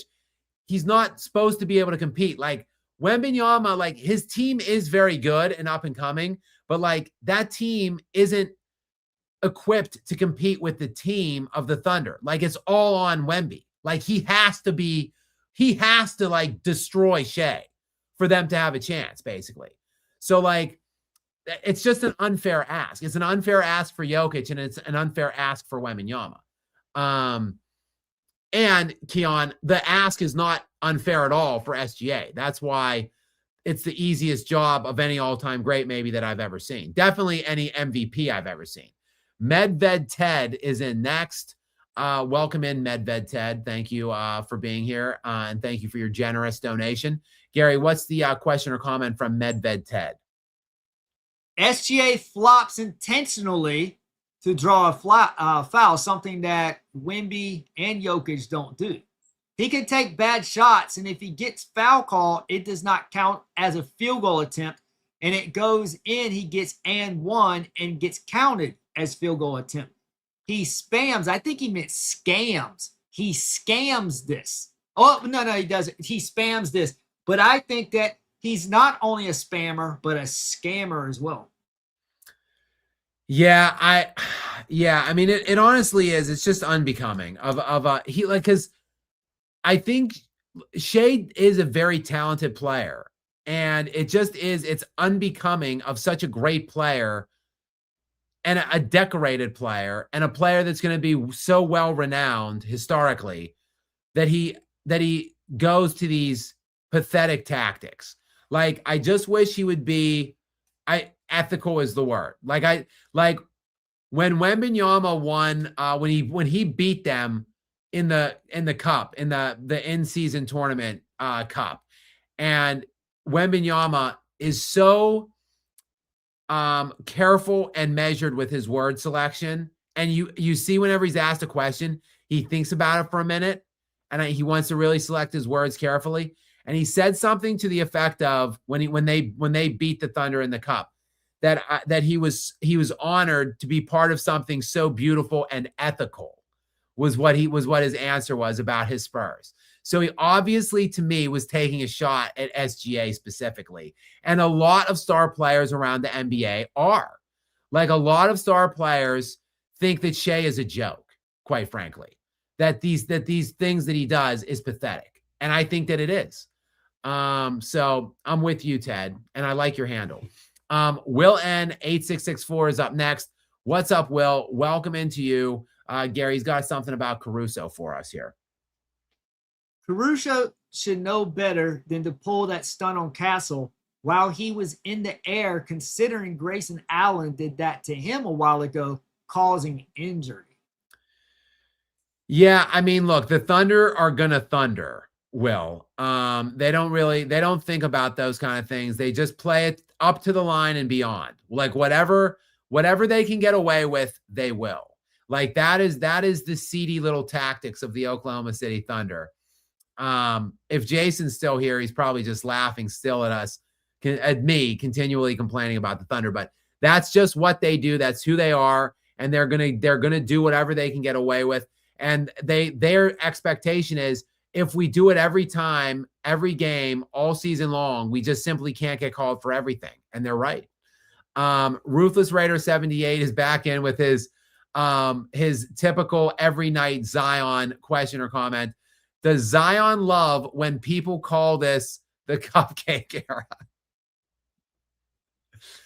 Probably. He probably takes it a little too seriously, and he probably eats a little too many cupcakes, Ruthless. All right, Gary, I'll turn this one back over to you for Medved Ted yet again. Again, great handle, and thank you, Medved, for your continued support. I appreciate it. SGA extends elbow to push off defender, then pulls up into the defender and lands at the defender's feet, flopping. MJ Kobe had ethical pull-up midi and landed naturally, not into defender foul baiting. Well, Kobe and Jordan, when they pulled up for shots, were trying to make shots. That was their goal. When SGA pulls up for a shot, his goal is to get fouled and go to the free throw line. So there's two different, mentalities at play here, and two different, goals really when you're going into the play. So yeah, two guys are actually trying to score baskets, and if they get fouled in the process of it, then they go to the free throw line or they go for an and one. Shai, though, is just, if he makes the shot, that's just a little bonus, because what he's really trying to do is just get fouled. And if it goes in, all the better, because it's an and one then for him. All right, Booge got that beam. I said it right this time, Gary. Thank you, Boo, and welcome into you. Gary, I'll turn this one over for you. This team in SGA is beyond insufferable and unwatchable. The Spurs or Knicks gotta save us, for God's sakes, please, basketball gods. Yeah, I'm starting to feel pretty good about the Knicks. I'm hoping they finish off the Cavs relatively quickly and easily, and they can get some rest, and heal up some of their guys. Hart's a little banged up. OG Anunoby's a little banged up. So, get out of it. And then hopefully the Spurs, even if they're going to lose, hopefully they can extend the series enough and fight the Thunder and extract their pound of flesh enough that the Thunder might be a little bit physically compromised going into that next series. Because you're right. We need one of these two teams to salvage, to save us from this national nightmare of the Oklahoma City Thunder going back to back. All right. We've got Robot Glock 6909 is up next. What's up, Robot Glock? Nice name. Gary, go ahead with the question or comment from Robot Glock. Pistons might be looking to move Duran Thompson. Nate Duncan says to trade him. Okay, see that can, now I'm not sure how this is supposed. Okay, Duran Thompson and Stort. Okay, this is confusing. Can you clarify? Yeah, because yeah. Okay, Pistons might be looking to move Duren, Thompson. Nate Duncan says to trade them. Stewart, De'Aaron Fox for Duren or Thompson or Stu and Ron Holland. So I think he wants De'Aaron Fox, really. Is what he wants. Gary, would you be willing to give up De'Aaron Fox for some of these players? I think you would be. Yes, because I want Dylan Harper's going to take that job. And he's on a much bigger contract, and I want us to make sure we have money. Yeah, and he's older. If he was 22, 23, I'd say no way in heck I'm leaving him. But right now, because he'll be 29 shortly after the season starts the upcoming year. So because we have Dylan Harper now, if we didn't have Dylan Harper or another really good point guard, then I'd say no. But because of Dylan Harper, I believe in him. But we do need to get someone else who can handle the ball better, because we can see Stephon Castle. Stephon Castle does handle the ball better, but not when he's playing OKC. So we need to prepare as if we're preparing to beat OKC. So Stephon Castle's better at the 2 and filling in at the 3. But, I think because I just hate his contract. That's my biggest problem with Fox. But props to him tonight, fighting through the ankle injury to start the game, then re-injuring it and coming back and trying. Like I said, I love effort. And this dude shot at 7 of 14, 15 points, and he had 6 assists, because that was my biggest problem with Fox. He doesn't facilitate enough, because that's really what you want your really good effective point guards to do, to make your everyone else on offense better. I'm open to trading Fox, but I don't know about this package. We definitely don't want Isaiah Stewart. I don't like that dude. I don't like the way he's always starting fights. We don't need that. We don't like that. I'll be honest, I'm not familiar with Ron Holland. Are you, Skap? How good is he? I like Ron Holland. He's very young, very raw. He's like 20 years old, but he's long. He's like 6'8", 6'9", 200 pounds. He scored like 8-9 points. Okay. Honestly, all these guys that he mentioned, I want in Denver. So like Robot Glock, if you're interested, why De'Aaron Fox? Do you want Jamal Murray? Huh? All NBA third team this year. Do you want Jamal? I'll give you Jamal for any combination of these players. I'll gladly take Duren, Asar Thompson, Ron Holland. I don't really like Stewart, but other than that, you give me Thompson and Holland for Murray. Let's get it done. Or Duren and Holland. It would have to be a sign and trade, because Murray makes like $50 million a year, and all of those guys make like $8 million or less. So it would have to be a sign and trade. They're all due up for extensions though on contracts. So that can be facilitated. So let's Robot Glock, let's get it done. Me and you can get this done. Like we could. Are they free agents? What's that? You said they're due up. You said they're due up for contracts this year, or you mean upcoming down the road soon? So Asar Thompson is on the last year of a team option next. So in 2026, 2027, he's got a team option. So the team will likely activate. It's only 11 million. So the team will activate that. Ron Holland also is on a $9 million player option for next year. So they could activate that if they wanted. And then Duren is out of contract. Duren played a expiring team option for $6 million this year. So yeah, like all those guys could be extended now. So they can extend those guys and then trade them to Denver. So like they could give, they don't even have to extend Holland. They could keep him at like 9 million, give Duren $40 million a year, and then trade those two guys for Jamal Murray, and that's a contract match. So let me know, Robot Glock. I'd do that. I definitely do that deal. All right, Boo's got that beam is back in. What's up, Boo? Welcome back into you. Them Knicks fans in NYC going to throw a big fit with the officiating. They ain't gonna let that slide, not one bit. So next round, he's talking about a potential OKC NYK matchup. That could get dirty real fast. And the Knicks are the Knicks are playing really good defense right now. but so are the Spurs. Right now, I just checked earlier today. Going into tonight's game, the Spurs were 103.9 defensive rating per 100 possessions. The Knicks were 104.0. So they were 1/10 of a point behind. Those are the two best net rated defenses in the NBA playoffs right now. Both better than the Thunder, right? Technically, right now, per defensive position, per defensive rating. Sorry. And yes, the Knicks are not going to be happy. The Garden, that's going to be a fun atmosphere, though. Whoever it is, whether it's the Spurs or the Thunder, the Garden in the finals for the first time in 27 years is going to be a crazy and a great atmosphere. All right, Vivid Sid 94 is up next.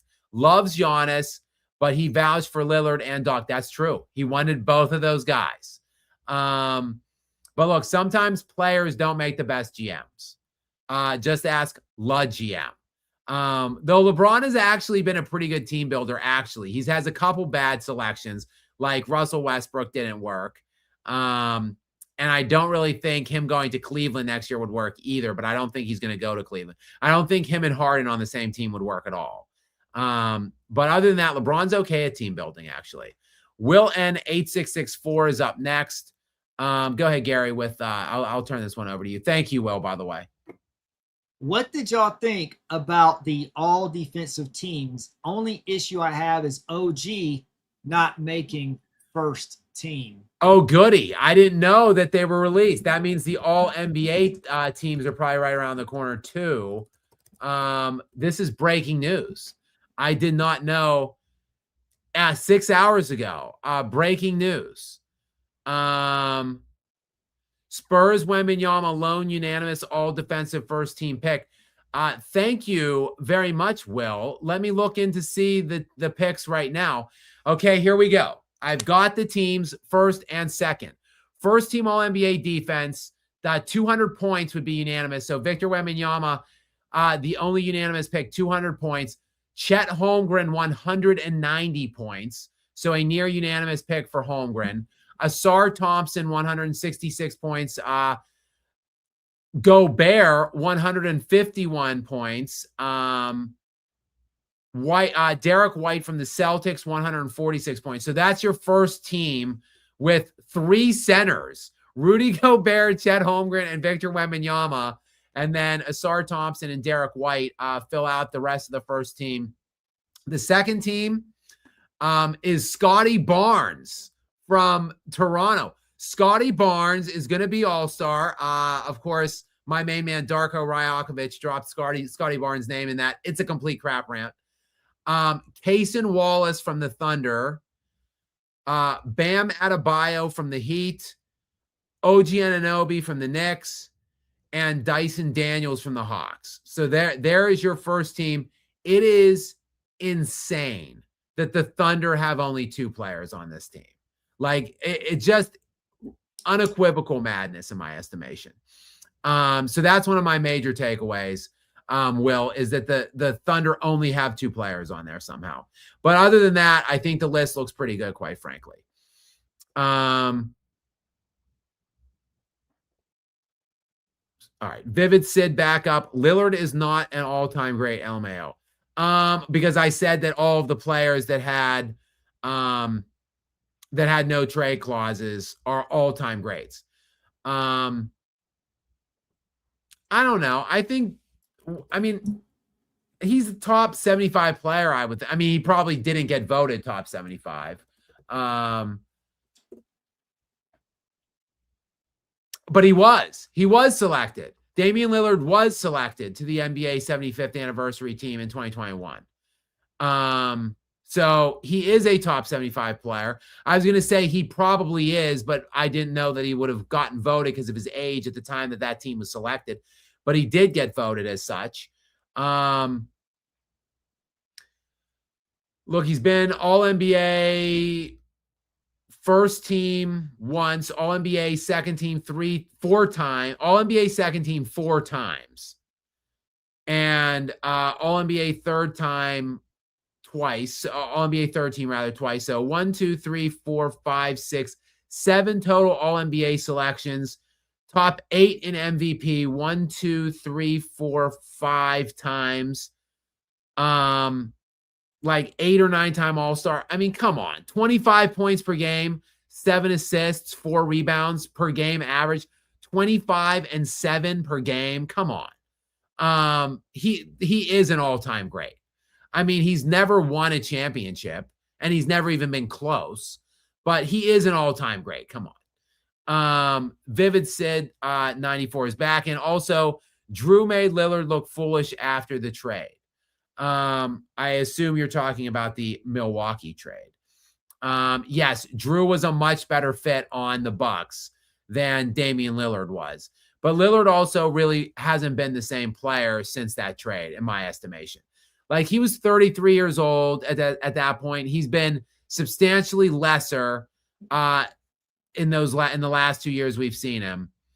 I mean, there was a stretch of time from his age 25 to 32 season. We're talking like 9 years, like a 9-year stretch of time where he averaged 28 points per game and 7 assists per game. I mean, that's a pretty damn good year. That's a pretty damn good run. It's all-time great kind of sounding to me. All right, Booge got that beam is back in. Okay, I'll go ahead with this one to you, Gary. Gary, how would you have felt if LeBron went to the Spurs in 2010? What if he did that? This guy's trying to break my brain over here. First of all, the Spurs wouldn't have done that because he doesn't fit the culture. So they wouldn't have done that. If for some reason they did, man, I don't know. There was a time later on, like when his skills diminished, that I felt like the best place for him to, it may have been after he left Cleveland, but he went to the Lakers. It may have been that time I was like, I said, I hate to say this, but I think the best spot would be the Spurs right now. I think Kawhi was still there. I think, if I'm not mistaken, and they had DeRozan and I think Pau Gasol and just a lot of role players that would have fit well around him. And I was saying, I don't want him on the Spurs. I said, but it actually would be a fit. Now, back in 2010, that would have been insane. If he took his talents there instead of the South Beach. Yeah. Right. That could, because I think Pop would have held him in check, whereas Spoelstra, he didn't respect Spoelstra. As we saw him shoving him on the sideline. Yeah. When Spoelstra was trying to coach him. Just total disrespect. Yeah, you do that on, it doesn't matter who it is. You do that to Pop, yeah, you're getting benched. But honestly, I don't know. I'm glad it never happened. I guess I would have just had to observe to see how it went. I would not like it at the start. But if he humbled himself under Popovich and became a Spurs-like player, then I would get used to it. I'd be okay with it. But I would acknowledge that really wasn't fair to have LeBron and Tim Duncan playing together. I said it when the Spurs got Duncan in 97, it wasn't fair because to be honest, the Celtics need him. Sixers had just got Iverson. Can you imagine if the Sixers got Duncan with Iverson? How insane that would have been? Yeah.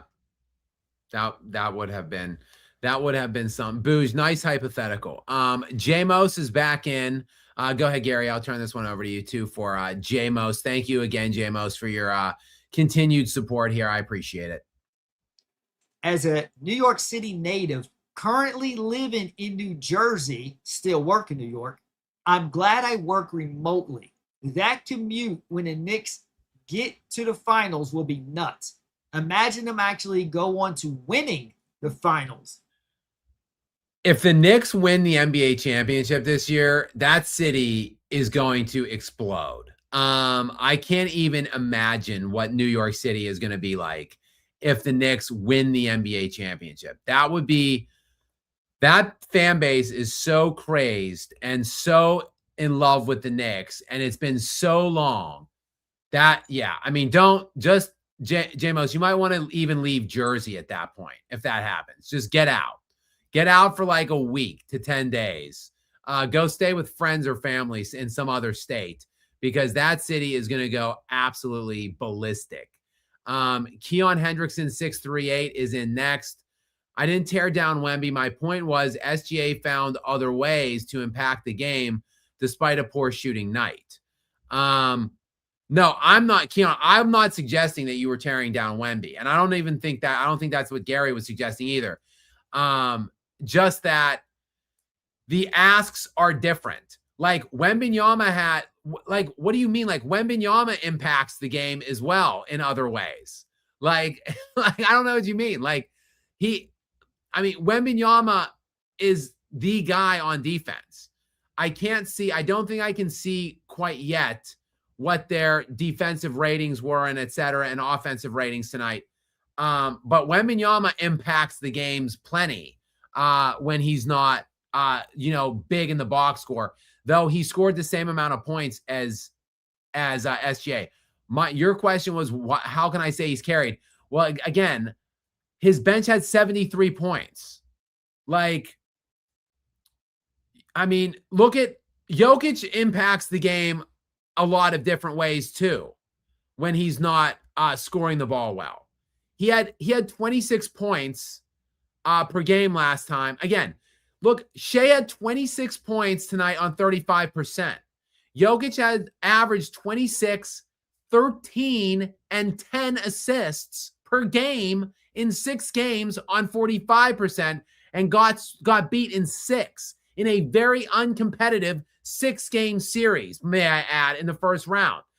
If he had dudes dropping 73 off the bench for him, his 26, 13, and 9 on 45% would have been more than enough.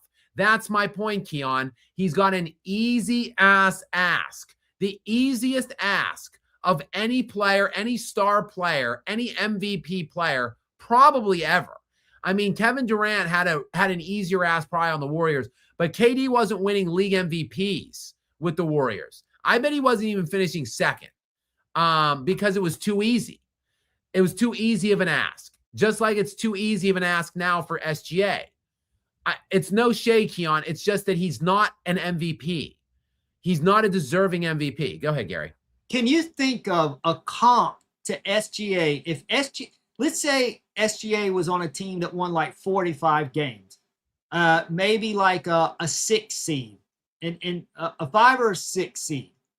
Who's a good comp to SGA to bring them back down to reality? So, because if you put a lot of guys in SGA system, replace them with SGA, OKC is going to be pretty much just as good, maybe better. Like, I'm going to be honest with you. If you just took Shai off altogether, this team would still win like 50 plus games. I really believe that. But like, to your point, like when I look at the guy, and we don't know what the all NBA teams are yet this year, but if you want to talk just substituting him out, I mean, like Tyrese Maxey would be a good substitution point. Like if you put Tyrese Maxey in place of SGA, like they're not going to lose literally anything. Like they're still going to be this good. And the 76ers, okay, they won a series this year. But like what were they, Gary? The 7th seed? I think. Boston was 2. Yeah, Detroit was 1. Boston was 2. Yeah, I think they were the 7th seed. So imagine SGA if he was like on Philadelphia. Like, is he going to do anything different? For one, I think Maxey's – I'm not hating on SGA. And I'd say SGA is a more balanced player overall, but Maxey's offense is just electric. He's one of the top scorers, one of the top elite scorers in the league. In my opinion, Maxey is.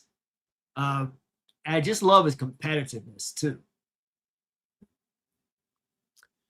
I want to look up something real quick.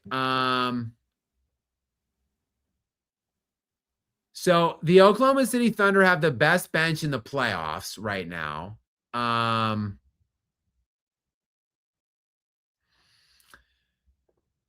I saw somebody commented in the live comment stream that Jokic and Murray have a great bench. Stop. That was the comment. I didn't have time to flash it up, and the comments are coming too quick. But I looked in the playoffs right now, just to answer that to people that think that the Nuggets have a good bench. The Nuggets in the playoffs had the 12th best bench in the playoffs in terms of points per game. The Thunder have the best bench, not even counting the 73 tonight. The Thunder's 43 points per game, the best bench in the NBA playoffs. The team that had the second best bench were the Timberwolves, had the second best bench. The Nuggets had the 12th best bench in points per game in the postseason. I'm trying to get to the net ratings of it all now.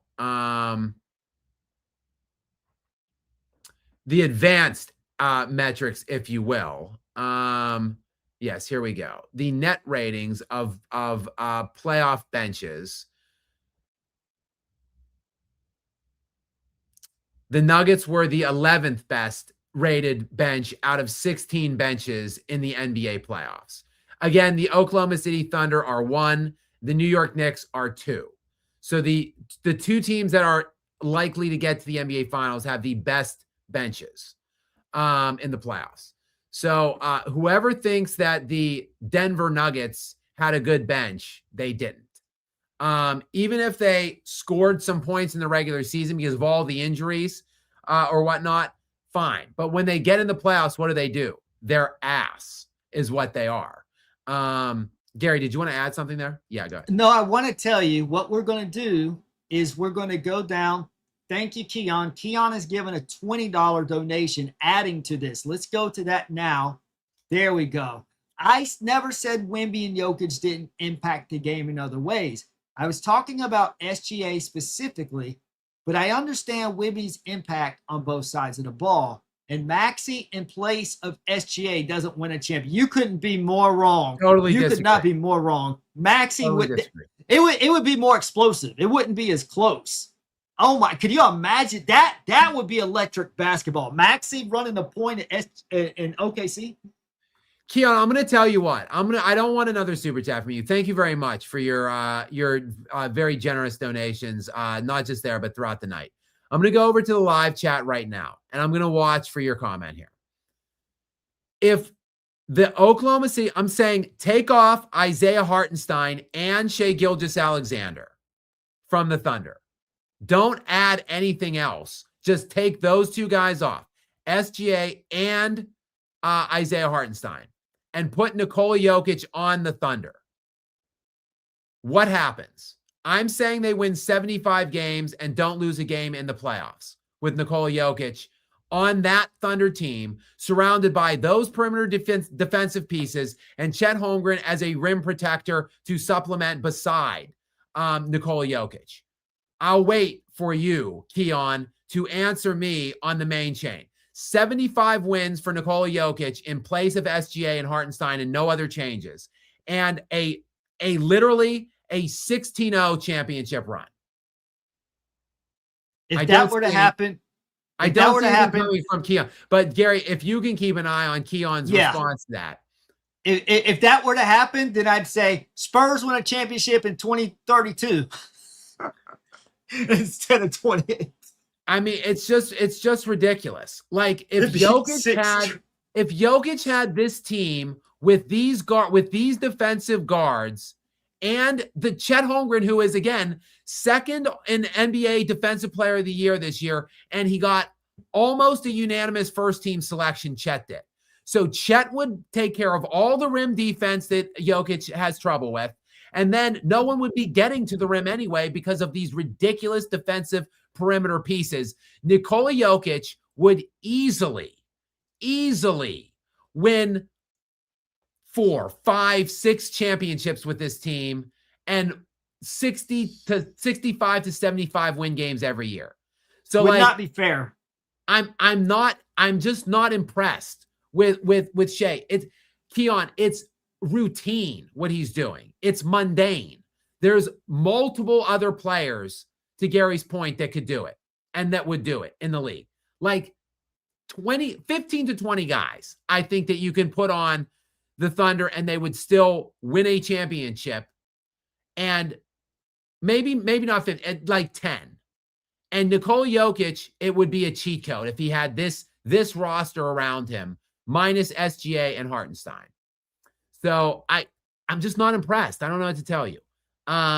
It's just not that impressive to me. I'll keep an eye if he sends anything to follow up. Okay, yeah, keep an eye. I'll read some of these short ones. Booge got that beam is back. Spurs can still win this series. It's not over yet. It's not. The fat lady is not singing, but she's warming up her vocal cords. It's the Spurs better come out with a pretty concerted team strong effort on Sunday, and the role players better be ready to play that game. Vivid Sid 94. I'll edit your videos for $8 an hour. You wear a CP shirt. What is that? What is if I wear a crit, is that because Vivid argues with me about Chris Paul? So I have to wear a crit. That's the deal. Like $8 an hour, but I have to wear a Chris Paul shirt. I'll think about it, Vivid Sid. How good at video editing are you? Send me your resume. You can find my email easily on my YouTube channel description page. Booze got that beam is back in again. 2014 Spurs would run this Thunder team out the gym. Maybe.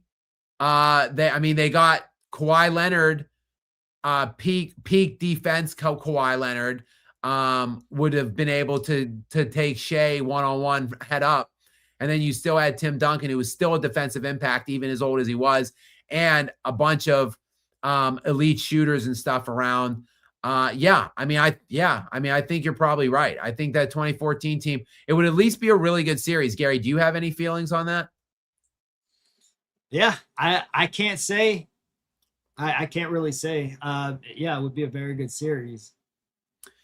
All right, let's welcome in Stefan Piscano, who is, again, as always, gets a shout out as being a great friend to me in the show. Thank you very much, sir, for your continued support, generosity, viewership, etc. And shout out to Vacation Wealth Partners as well. Gary, what is the question or comment from Stefan tonight? I might be the only one who would enjoy it, but I'd love to see a compilation video of every time LeBron said he needed more help. Did y'all already discuss this year's passive-aggressive addition to this historic catalog? It's funny you mention it, Stefan. I was actively editing the video during the Spurs game. I did not quite finish it, but I will finish it tomorrow morning at some point, and it will be going up tomorrow at some point, early, probably afternoon, East Coast. So yes, you can check that out tomorrow. Gary, I don't know if you saw this or caught it or know what he's talking about. LeBron went on the Mind the Game podcast, of course, with Steve Kerr recently, like yesterday. And Steve Nash. Steve Nash. And said that they just got out-talented by the Thunder. And he talked about other things in that cast, including saying how the season was a great success and he got to break a couple more records and play with Bronny in the playoffs. So he said a lot of, very questionable things in that podcast. So I unpacked some of it in a video that I'm working on editing now that will come out tomorrow. So Stefan, stay tuned. It will be coming out sometime tomorrow. Go ahead, Gary. Hold on. Keon responded. So look in the chat, but let me chime in before you pull it up if you see it. Okay. Let me say something before. And the reason is I think people are just at this point, they're tuning out what you're saying. Let me see if I can articulate this for Keon. But first, I'll read it. Jokic is an all-time great player, and I'm a guy who said he's the best in the world. And I believe he'd win in OKC, but I don't think it's fair to penalize SGA because of his team. Hold up. Let me explain this to Keon in the chat, because I see this all the time. No one is saying SGA is not a talented player. But the narrative from But the media has this narrative that he's like on par as the best current player, and that this is going to put him in the same conversation as the Jordan, Kobe, Dwayne Wades, and LeBrons and such. What Skap is trying to say, it's not that SGA is not bad. The point is that his job is so much easier because of the depth of this team. You could put an average point guard, if you took him off and AJ Mitchell played, they may still win the championship. That's how deep they are. So SGA being a great player, yes, but he's not the most valuable player in the entire league, because guys like Jokic and Wemby, they have to carry their team on their shoulders, especially Jokic. At least Wemby has a lot of help, and they're getting them more help. SGA doesn't carry the team. Yes, he plays heavy minutes. Yes, he's a great player. No one's saying he's not a great player. What we're saying is he's not an all-time great, unless he goes to his own team and then puts up these types of stats.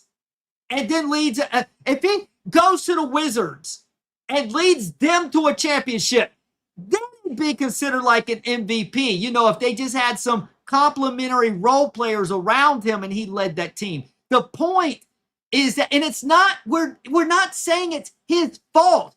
This is it. This is the word, perspective. Let's just put it in proper perspective. Yes, he's a great player, but the proper perspective is he's not the most valuable because of the system. He's part of an elite, brilliant system architected by the GOAT manager, Sam Presti, who worked with R.C. Buford from the Spurs. That's why you've got the Spurs and OKC are the best two construction rosters in the whole league because of Buford and Presti. SGA is a product of great roster constructing. Case in point, he was a nice piece in the Clippers, but did he blow the doors off the league when he was with the Clippers? What did he do when he was with the Clippers? You see what I'm saying? But take somebody and take another good point guard in this league, put him on OKC in place of SGA. OKC is going to win with that point guard. OKC can win with many different point guards. Yes, right. SGA is great. I like SGA. I believe Skap also likes SGA. What we don't like is this false narrative that he's actually better than he actually is. That is the point. That's not hate. That is perspective. How do you guys not understand that? Yeah, I know Gary hates my on-offs, but like I think they really do paint a pretty good picture. Like last year in the regular season, Shai Gilgeous-Alexander had a plus 11 on-off. Like that's good. It's really good. It's like amongst the league best. But Jokic was plus 19. That's like twice as good. It's like twice better than Shai. Like Jokic got absolutely cheated out of the MVP last year. Then in the playoffs, that got bared out. Shai Gilgeous-Alexander won the NBA championship last year. His plus minus was plus 1.8. Like that's just a mediocre number. Jokic in losing in the second round last year was plus 17. So like people look at the standard numbers in that series and say, oh, Shai outplayed Jokic. No, he didn't. Shai was going against like Jamal Murray and Christian Brown on defense. And Jokic was going against like Alex Caruso hanging off his back. And then Chet Holmgren and Isaiah Hartenstein closing in on him after that. Like it was an impossible ask. He still was a plus 17 on off. And Shai was only a plus 1 through the whole playoffs. This year, right now, going into tonight's game, Shai Gilgeous-Alexander is a minus 19. While Victor Wembanyama going into tonight's game was a plus 17. Do you see, Keon? Like, Victor Wembanyama is exponentially better than Shai Gilgeous-Alexander. He's exponentially more valuable. He's asked and required to do exponentially more than Shai. I'm not hating on Shai. I'm not detracting from him. I'm just sick and tired of people talking about him like he's the best player in the world because he's on this stacked, unbeatable team that would be unbeatable without him, that would be unbeatable with several other players. Like, I'm sick of it. So, like, if it sounds like I'm too overly harsh on him or hating on him, it's because I'm sick of going on social media or turning on ESPN or whatever and seeing people drooling and slobbering and glazing all over this dude for just being lucky and getting traded to the right team with the right guy, being Sam Presti. So, like, yes, he's a great player. He's a top 3 to 5 player in the NBA. I'm even fine with saying 2 or 3 or whatever. Somewhere, I think Jokic and Wemby are much better than him. But, like, I'm okay with saying he's next after that. But he's nowhere close to Wemby or Jokic. And it's going to be a disgusting day, indeed, when he gets more league MVPs than Jokic. Because that's probably what's going to happen. Because they've glass ceilinged Jokic because his team stinks and he can't get any championships because his team stinks. So then, therefore, they don't want to give some guy 5 or 6 MVPs with 1 title. But since Shai's on this unbeatably stacked team and he's going to have 2 or 3 or 4 titles, they're okay giving him 3 or 4 league MVPs. So it just annoys me, Keon. Go ahead. They're trying to diminish Kobe Bryant also. Because Kobe's got one MVP. One. Obviously should have more than that. So I think that the reason we were talking about because you were kind of perplexed. Why would the league want OKC to win?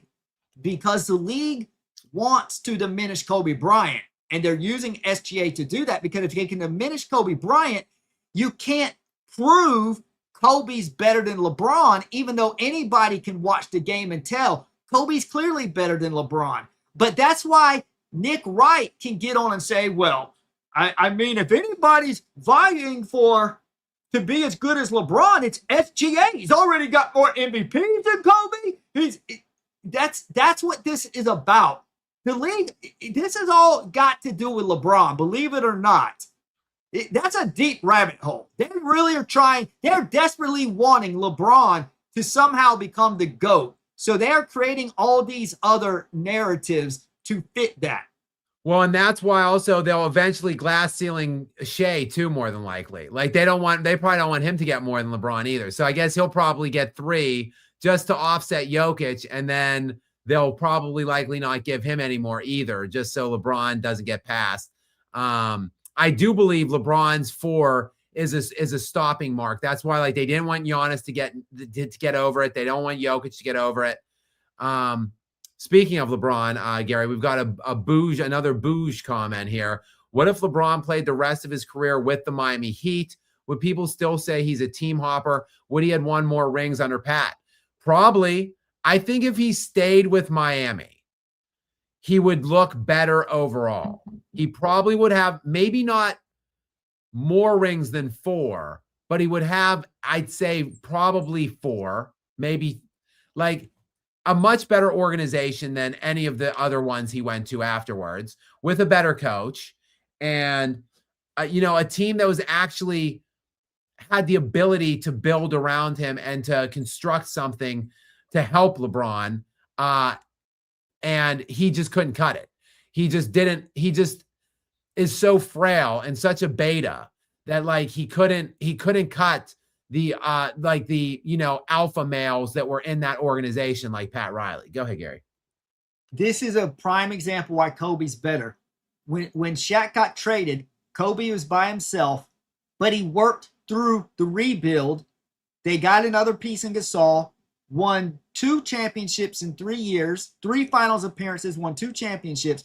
Had LeBron worked through a reconstruction after like Wade diminished and then Bosh left with the blood clots, and if he could have done what Kobe done and gone to 3 finals and won 2 of them after they constructed a roster around him, I think that would look much more favorable.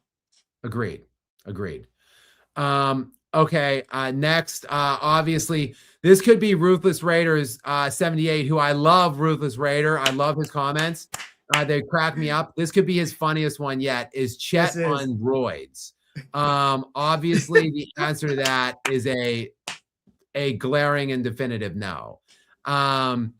Okay, we've got okay, Keon, we already read that one. Boo's got that beam is in next. I think the Wemby era will officially begin around 2030, like the LeBron era started around 2010. I think the Wemby era starts sooner than that. Ultimately, I think. Look, he's whatever 22 now. This is his third year, Gary. Yep.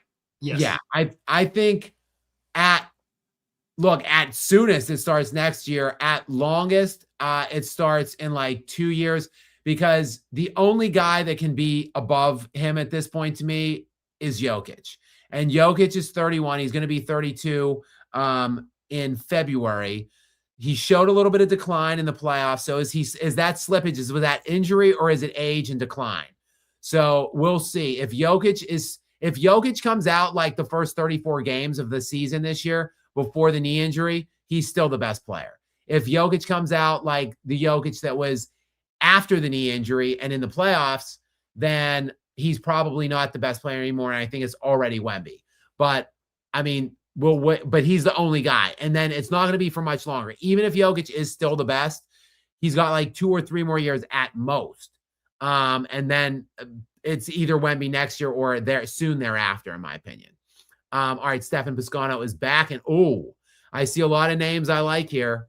I see Tom Cruise, Kobe. Go ahead, Gary, with this one from Stefan. I keep thinking, Gary, I have these delusions of getting off this live stream at a reasonable hour and going to bed.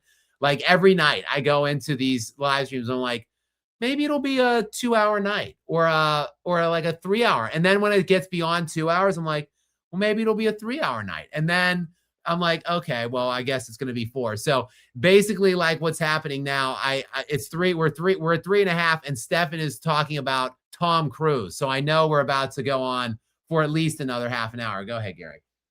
Yeah, I don't like something Stefan said on here. I'm going to have to get on him. He says, if MJ is Tom Cruise and our guy Kobe is DiCaprio, who would Lassisi be?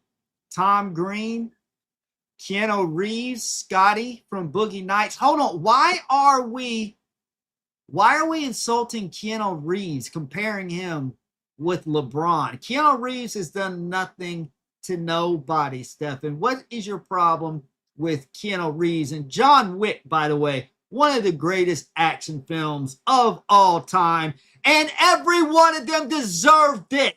You break into the house, you do what you do, you get what you deserve. Yeah, see, Scott, that's your dream role. Yeah, love the first one. They were all good. They were all good, but love the first one the most. Yeah, Keanu Reeves. Yeah, that's a harsh comp, Stefan, especially because you put Tom Green in as the first name before Keanu Reeves. Like, I agree with the Tom Green comp.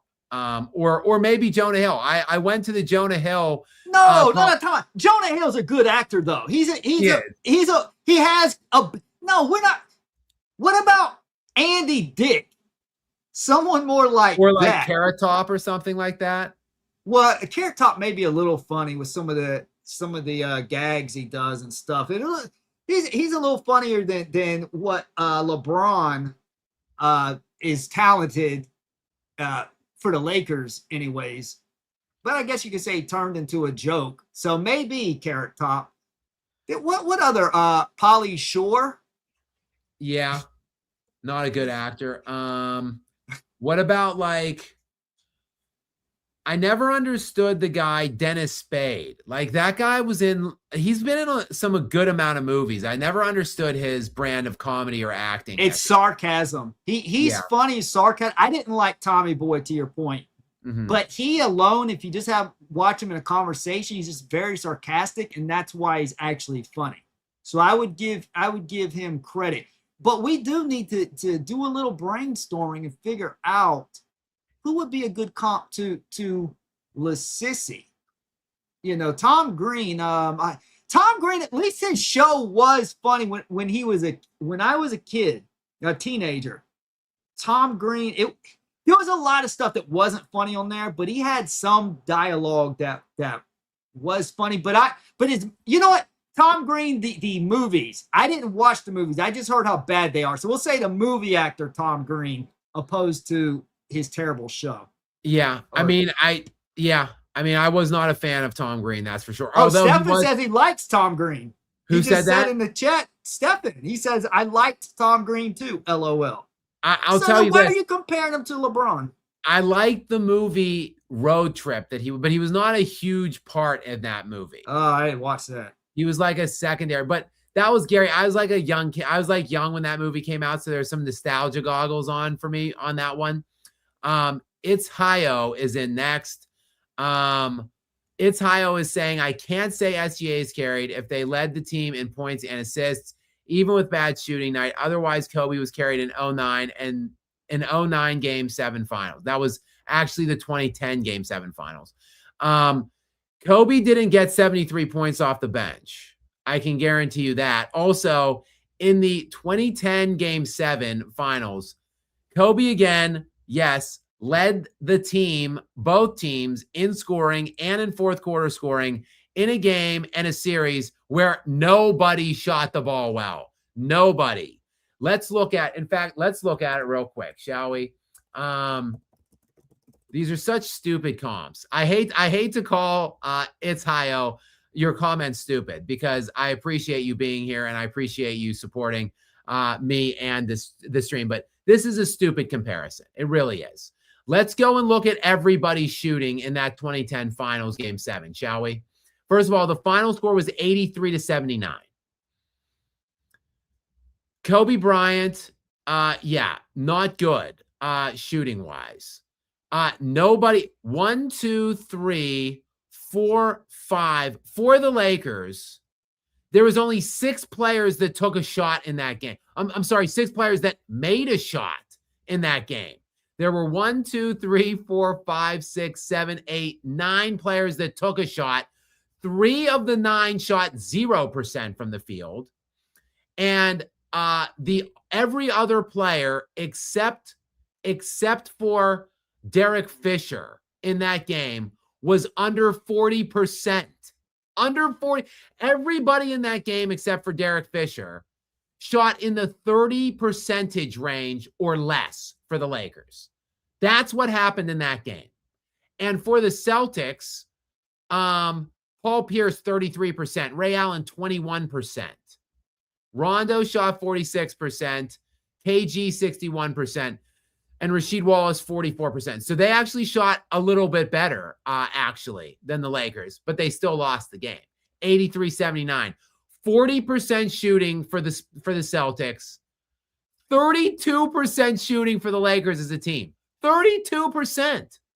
That's what you're comparing this game to. Really. Does that sound like an accurate comparison? Let me read you some of the other players for the Oklahoma City Thunder tonight. SGA shot 35%. Hartenstein was 50%. Holmgren was 70%. Jalen Williams was 70%. Alex Caruso was 60%. Kenrick Williams 100%. Isaiah Joe 100%. Jared McCain 46%. Really? You think that's a comp? You think that's a comp, it's Hio? Really? Come on. Be better. Be better with some of these analogies. Will N8664 is in next, or I should say again, welcome in, Will. Gary, I'll turn this one from Will over to you.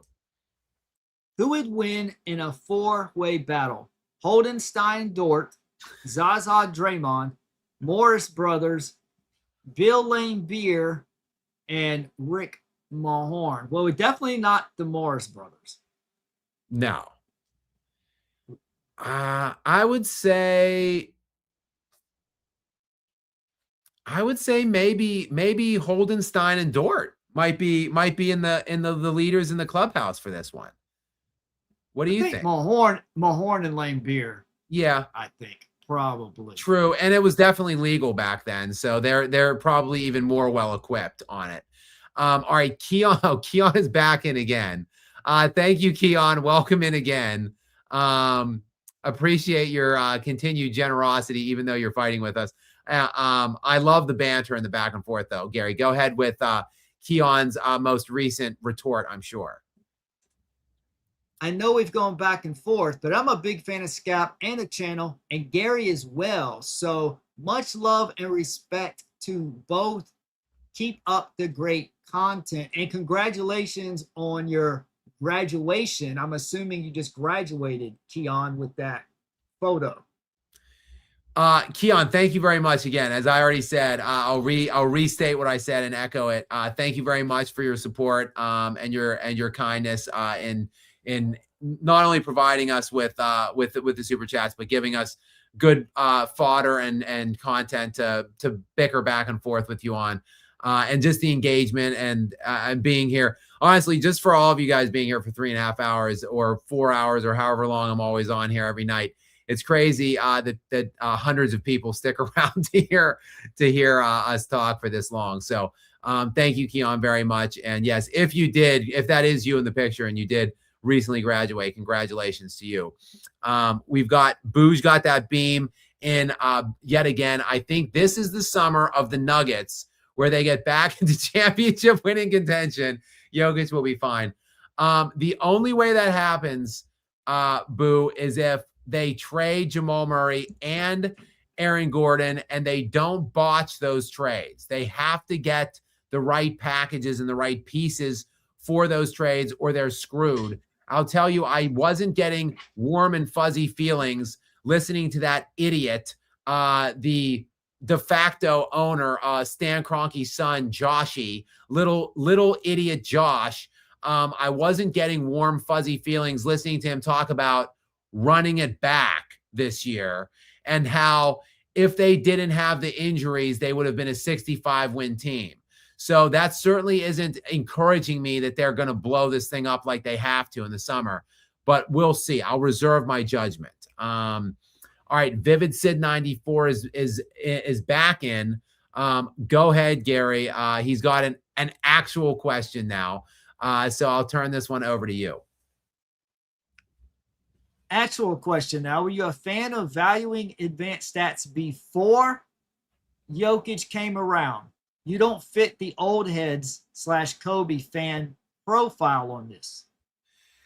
Great question, Vivid. It really is a great question. And let me just say this to you. I hate advanced stats. I hated them. And I hated them even before Jokic. Even when Jokic came around, I hated them. I'm going to be honest with you. And I've mentioned this on this show before. I honestly, because I think they're such a joke and such a ridiculous metric, and I obviously think Kobe is the second best player ever to Michael Jordan, and he has terrible advanced numbers. And he got screwed out of like 3 or 4 MVPs because his advanced numbers were bad. Because of that, I had to learn the number. I had to investigate, and I had to understand, and I had to learn the numbers. And then when Nikola Jokic came around, truth be told, when he won his first 2 MVPs and was out of the playoffs in the first round, and he had like the best advanced numbers ever, I was like, isn't this a joke? Like, they've crushed Kobe for 20 years. And have uplifted LeBron over him only on the merit and the strength of these advanced numbers. And now there's this dude who could barely jump on a curb from the street that is destroying this league of super athletes and posting the greatest advanced numbers ever. I'm going to champion this Jokic dude basically as a joke. That's like how it started with me, with Jokic. But then I started watching him more and more and more. And the more I watched him, the more I respected him and loved the way he played the game. So I really do respect him. And I really, look, the advanced numbers, while I hated them before, if what's good for the goose is good for the gander. If Kobe should, in my estimation, have 3 or 4 league MVPs, and LeBron has 2 or 3 of Kobe's MVPs because of the advanced numbers, then I think that it's only fair that they are as applicable for other players moving forward now that they were for LeBron.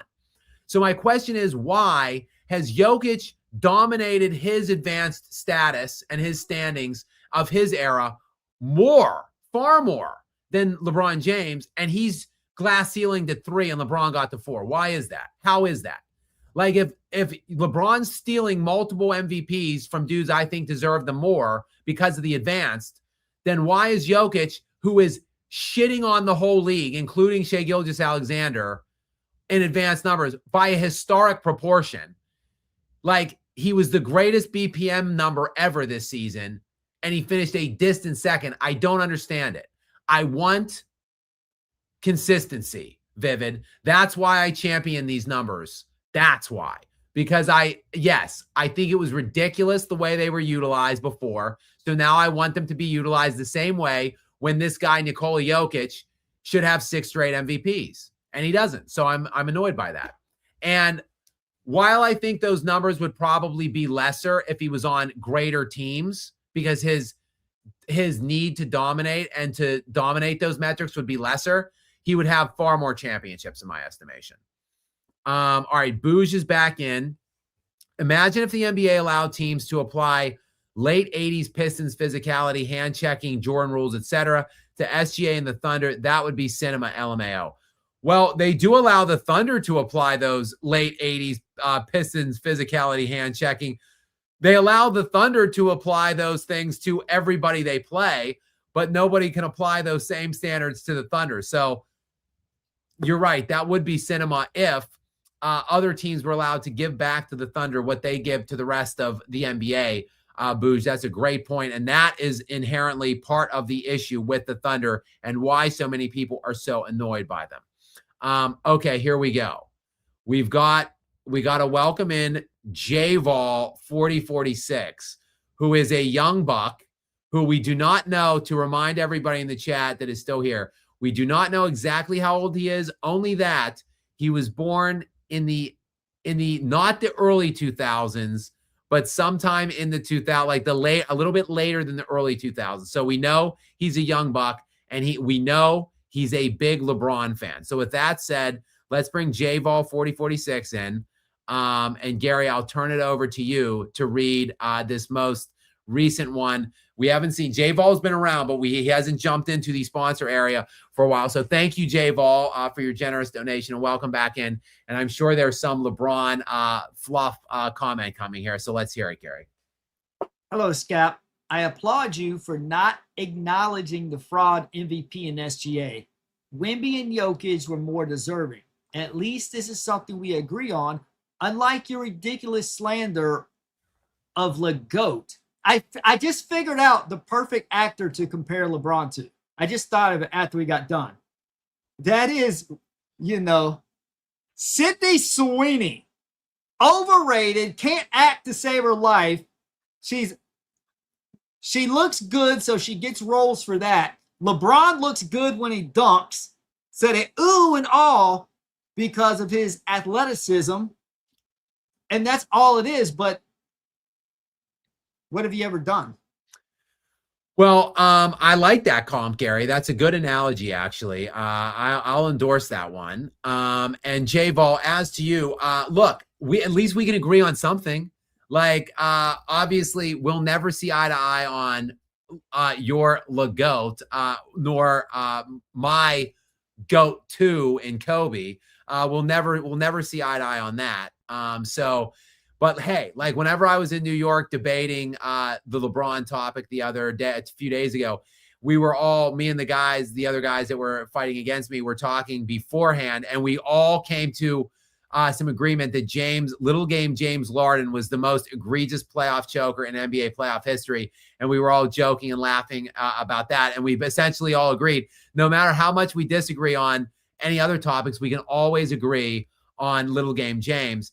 And J-Vol, for me and you, I guess we can always agree that SGA is a fraud MVP. I personally would have voted for Jokic, and then Wemby too. That would have been my top 2 this year. I think for the first time, though, in 5 years, I would have had to consider it with Wemby maybe over Jokic. But he didn't play enough minutes during the regular season, and I think the fact that Jokic led the NBA in assists and rebounds is just so ridiculous. And the fact that he averaged more points, rebounds, and assists than Wembanyama. Wembanyama was exponentially better on defense, of course, and led the league in blocks. But the fact that Jokic led the league in rebounds and assists, and he scored more points, averaged more rebounds, and had more assists than Wemby on higher shooting splits across the board as well, and a higher true shooting and effective shooting percentage. I would have still voted for Jokic, but this was the first year in 5 years that I would have considered my vote to somebody else, but it damn sure wasn't going to be SGA. So J-Ball, you and I can at least find common ground on SGA, and we can at least find common ground on the Spurs and the Knicks, that will be rooting for the Spurs and the Knicks moving forward over the Oklahoma City Thunder. But J-Ball, thank you very much. I do appreciate it, as always. Just like I appreciate all of you guys. 3 hours and 45 minutes. Again, another long night. Gary and I got our one feud out of the way for hopefully a few other days now. Now we can go a couple more days like we did the last few days and have no disagreements. I like those nights, but the disagreements can be fun too sometimes. Oh, and actually, I was just easing my way out, but It's Hio has come back in with yet another super chat. So let me jump back into a comment here. It's Hio says, a player that leads the team in points and assists while being doubled can't be carried. That's just a fact. Bench stepped up. That's it. 73 bench points. It's Hio. Again, find me a better analogy than Kobe Bryant in the 2010 finals in Game 7 when Kobe had 23 points. Sorry, let me mute that. When Kobe had 23 points, 15 rebounds, and led the fourth quarter in scoring as well, may I add. In the fourth quarter of that game, that the Lakers needed to win. The Lakers won that game 83-79, and they outscored the Celtics 30-22 in the fourth. So they needed to have that quarter. Kobe had 10 points in that quarter, more than anybody on either team. So bring me somebody else, please. And look, SGA, It's Hio. My point has been carried for 2 years. Like he is not that valuable. The depth of the team is the value. The defense for the team, not SGA's defense, by the way, is the value. Like last year, hang on one second.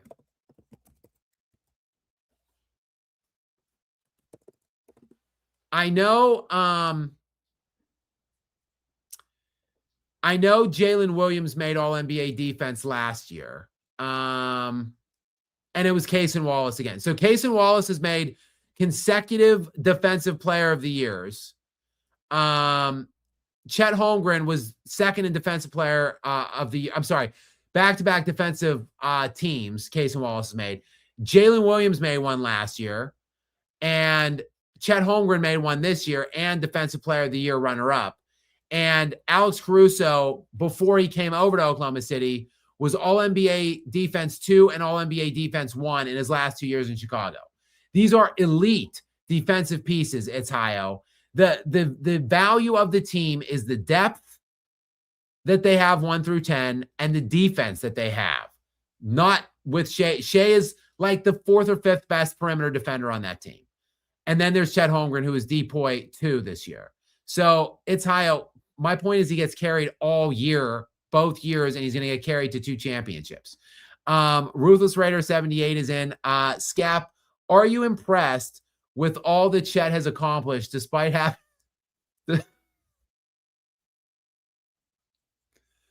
Are you impressed with all that Chet has accomplished despite having the muscularity of Miley Cyrus? I am impressed, actually, because the guy is, if he turns sideways, you can't even see him at all. So he literally looks like the human manifestation of Jack Skellington from the animated movie Nightmare Before Christmas. So I actually am impressed with all that he's accomplished despite that that limitation. Great question, by the way, Ruthless Raider. All right, we've got Trilla Man winners. Trilla Man Winters 6963. Thank you, Gary. Sorry, I'm going to mute you, Gary, just because I'm echoing a little bit. All right, you want to read it, Gary? Go ahead. All you bombs can cry all you want. We taking over the league, and there's nothing y'all can do about it. OKC, OKC, OKC.